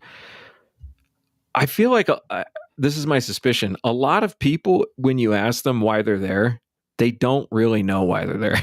Correct. And so their automatic reply is kind of like when you go to a restaurant, they ask you, how was everything? You just say, oh, good. Yeah. But that's not really what you mean. It was just the automatic or the automated response that you And I don't know what the problem is. Like, I don't know how to evaluate that as a problem, except to say, like, if you don't really know why you're here, why did you take 3.5 hours out of your day? So, and this is it kind of goes back to the data stuff. I was talking to a data person, and this is what she went to school for and all that stuff. And I asked her about why is data so shitty, and then she says it's because a lot of surveys and a lot of data collection, it doesn't ask the questions the way they're supposed to be asked and the way you're supposed to, according to her anyways. The way you're supposed to ask the questions is kind of like your SAT test.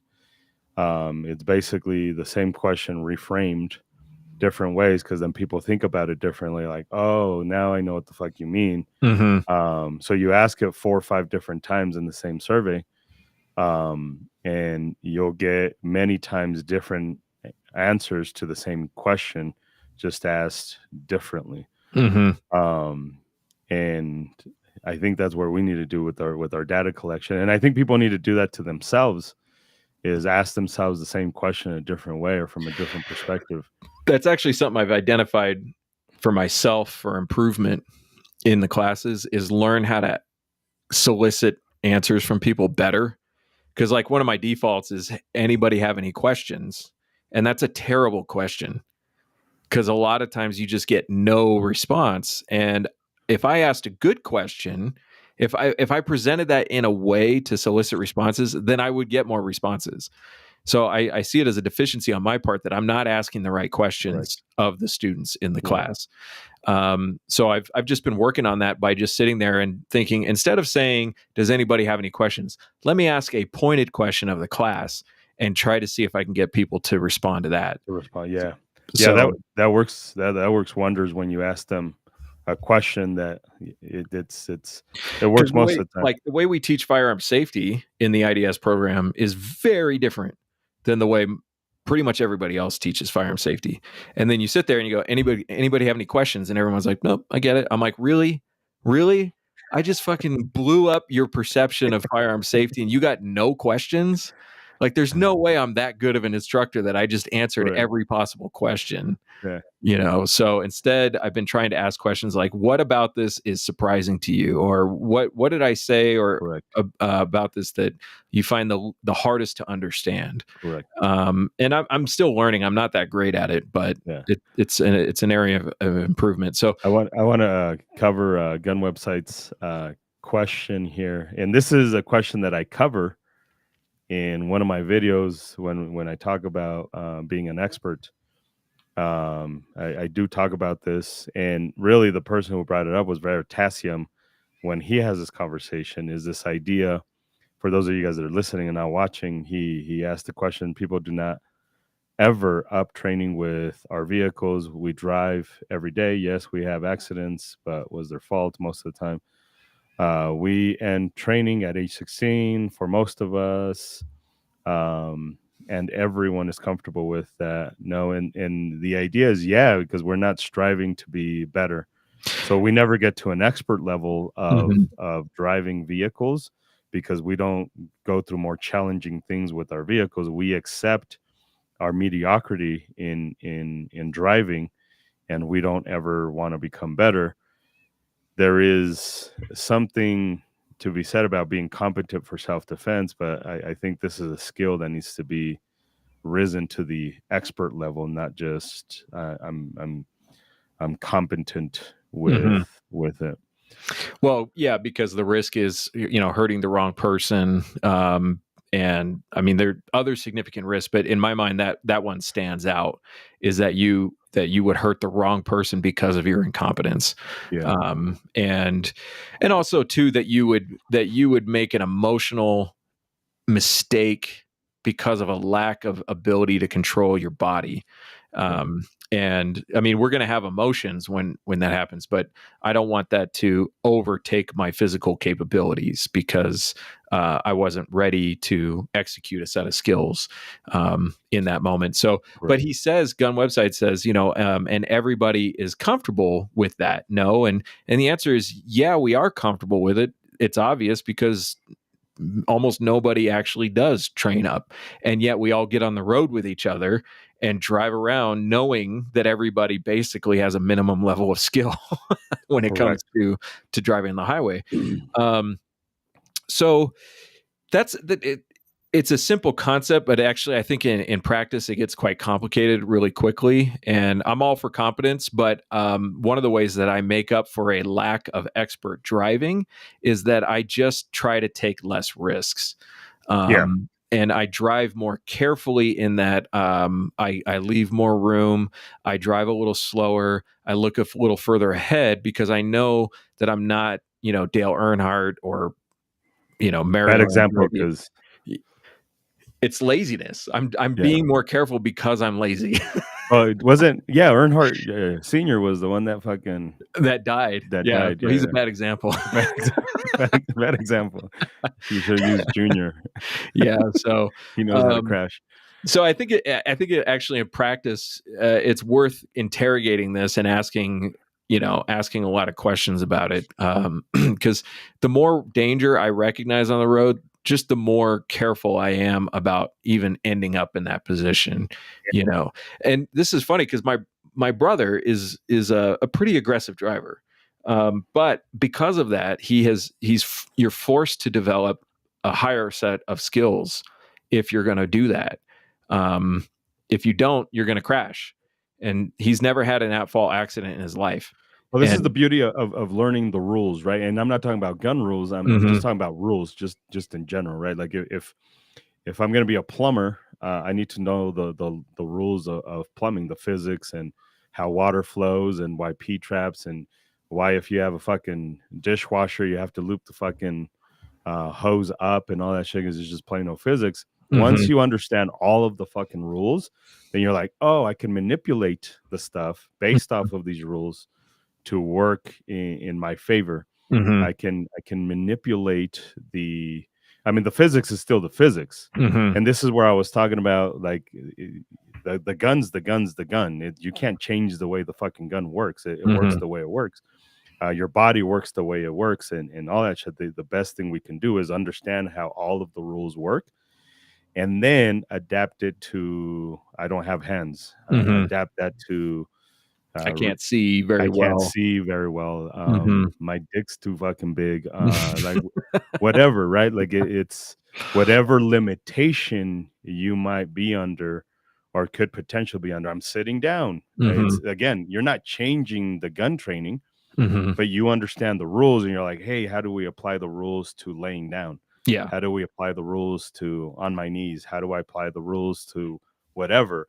Some sort of limitation, but you know the rules. You understand physics. You understand the body's natural reactions. Yeah, this goes back to that Musashi quote that I quoted, I don't know, a few months ago. Once you understand the way broadly, you see it in all things. So you learn the rules and you learn the landscape, and then really what you're really doing, I think, in all of that is just you're an efficiency machine. And some people are better than that at that than other people, but that comes down to mostly to like intelligence and experience. But we are basically efficiency machines, and we have a goal. We align our motivations to the goal. And sometimes we think we have a goal, but we don't really have a goal. Something else is our goal. And then we efficiently pursue that goal. And like I said, some people suck at that. They're just not really good at finding those efficiencies, but what they are good at, they will find the efficiencies in. Correct. And so, and then the more you know, the better you are at finding those efficiencies. And the reason I'm bringing up the efficiency is because that's a core principle in a fight, is to be efficient.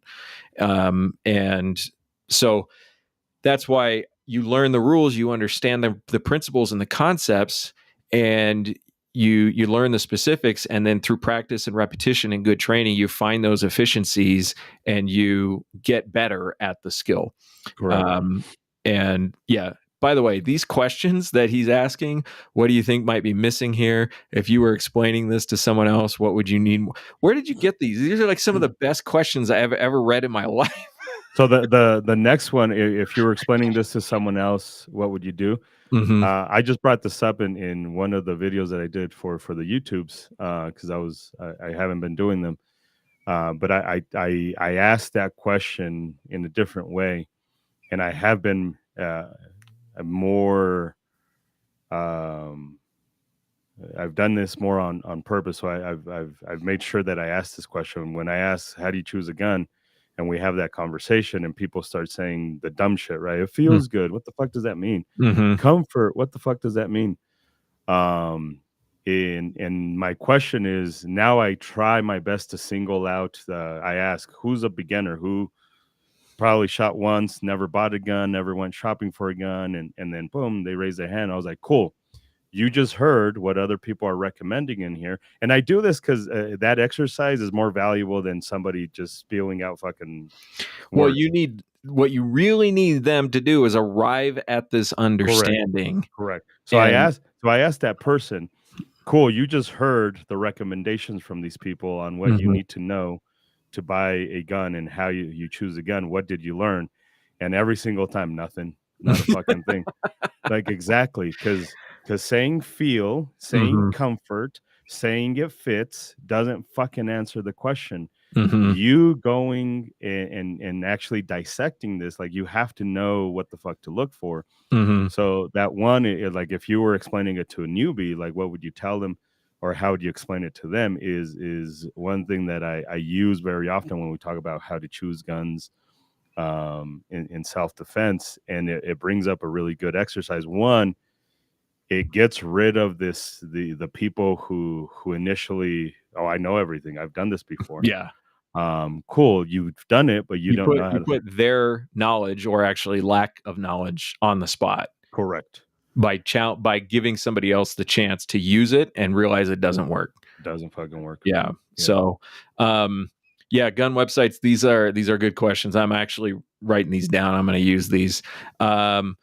Urban Arm says fake news. You're fake news. You're the Alex Jones of fake news. No.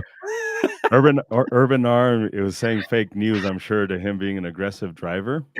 But you also drive a Toyota Tacoma, which is like the ultimate fucking look at me truck. You're pulling around a kitchenette. You ain't that fucking cool, dude. To answer Shelly's question, I'm going to answer it briefly because we did cover it earlier. But I'm going to answer it briefly. Tools like that are not good tools. Dry fire training, most of the time, is done incorrectly, including with the Mantis X. And it's definitely not worth the money that you would spend on it, unless your goal is to get really good at pulling the trigger on an unloaded gun. In that case, it's really good for that. But that's not what I'm assuming that's not what you're trying to get good at. So, you're trying Shelly, to I will say this, Shelly. Go to personaldefensenetwork.com, and there are videos about the Mantis X and their bearded dragon or dragon breath or whatever their AR version. And there is a very good video. I can't remember if I'm in it or not. But we do talk about when you can use the Mantis X, especially explicitly, in the proper way, in the proper context. So there's a breakdown on how to use that training mechanism appropriately for self-defense. Because most of what they do, and most of, like, if you look at their booklets, if you look at their training guides, if you go to their YouTube page, most of that is geared towards training for competitions. It's competitions. You're playing a game. In fact, there's a social aspect to the Mantis X where you compete with other people on the platform.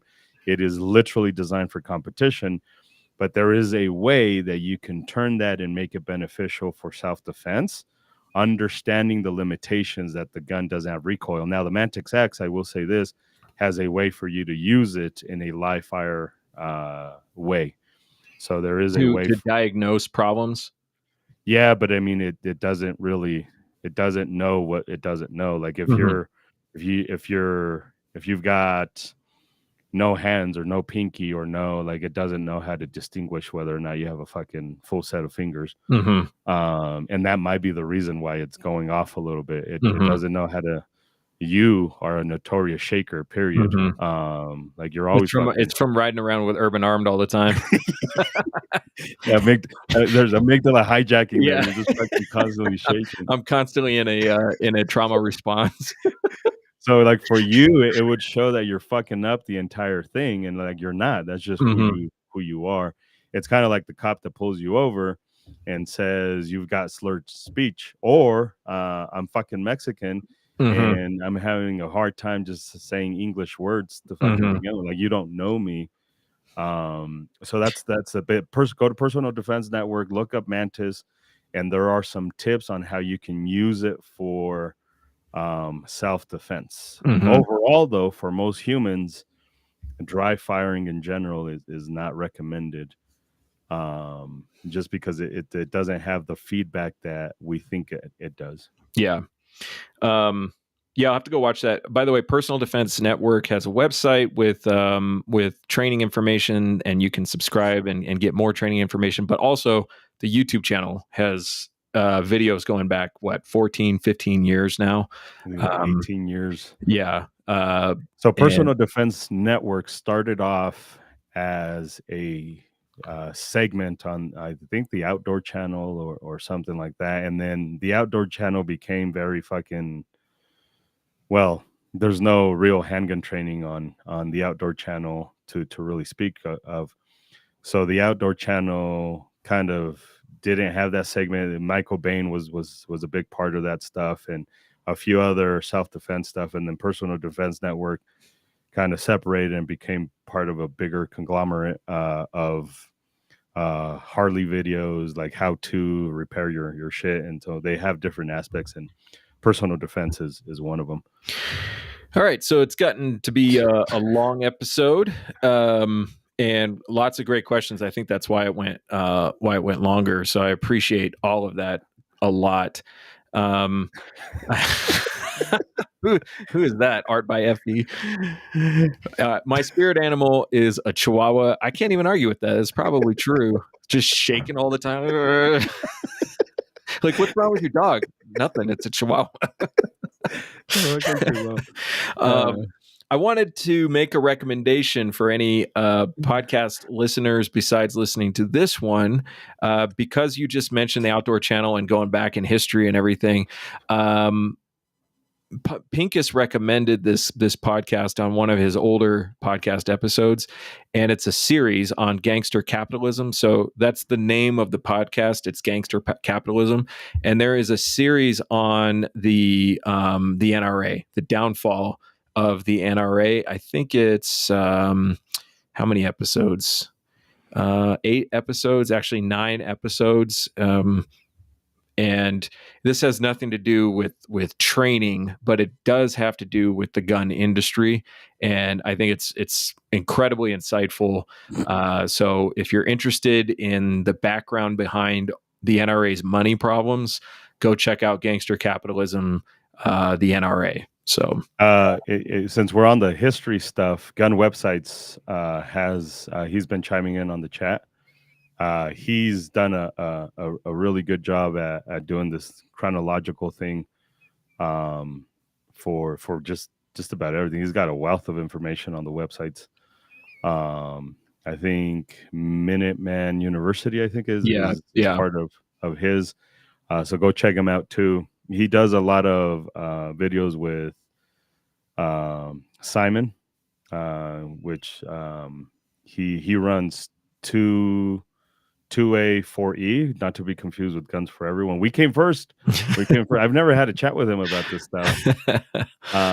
We came first. But it's 2A 4E. You guys can go check him out too as well. I think he's on Simon Says Train on the social media and shit like that. But great organization. He is really committed to outreach and spreading that out to the community. So yeah. There you go. Gun Websites dropped the link. It's MinutemanUniversity.com. And I mean, that's gotta encompass thousands of hours of work that is in that Minuteman University website. It's phenomenal. Correct. Yeah. Oh, yeah. DiversityShoot.com is Simon's thing. Yeah, Diversity Shoot. His whole premise is let's just get all kinds of people shooting. Let's not make this which I think in 2024 that's no longer a thing. Like nobody believes that guns are just for white people. I think legitimately and politicians. I think legitimately, like in the 90s and the 80s, and that not only was the thought, but that was for sure like exemplified everywhere. Mm-hmm.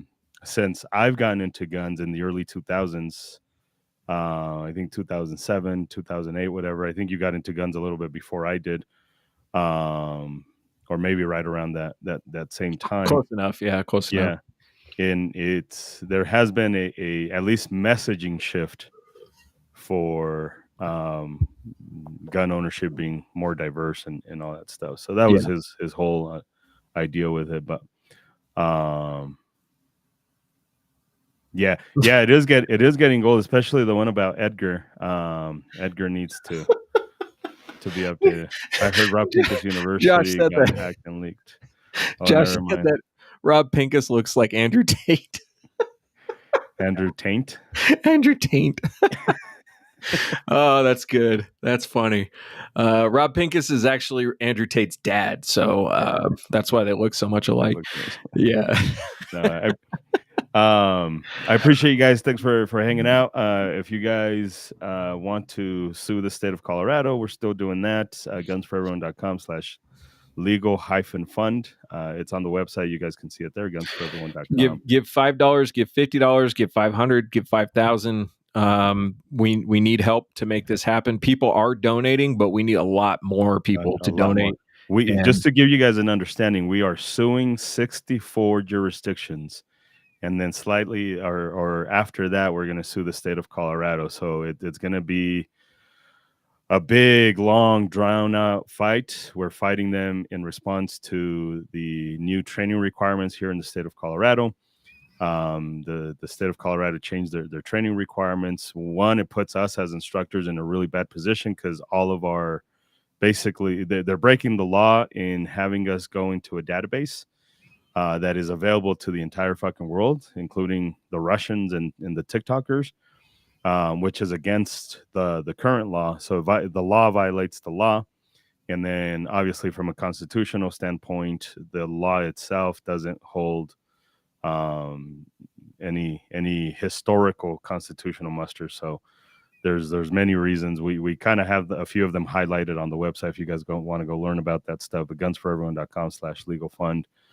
I hate to say it, but we need the fucking money. People ask us all the time, how come this person's not suing, or how come there's no lawsuit on that and there's no lawsuit on this? Money. Yeah. At the end of the day, well, one, there needs to be a good legal foundation, and it's unconstitutional. Unfortunately, in 2024 is not a good legal foundation.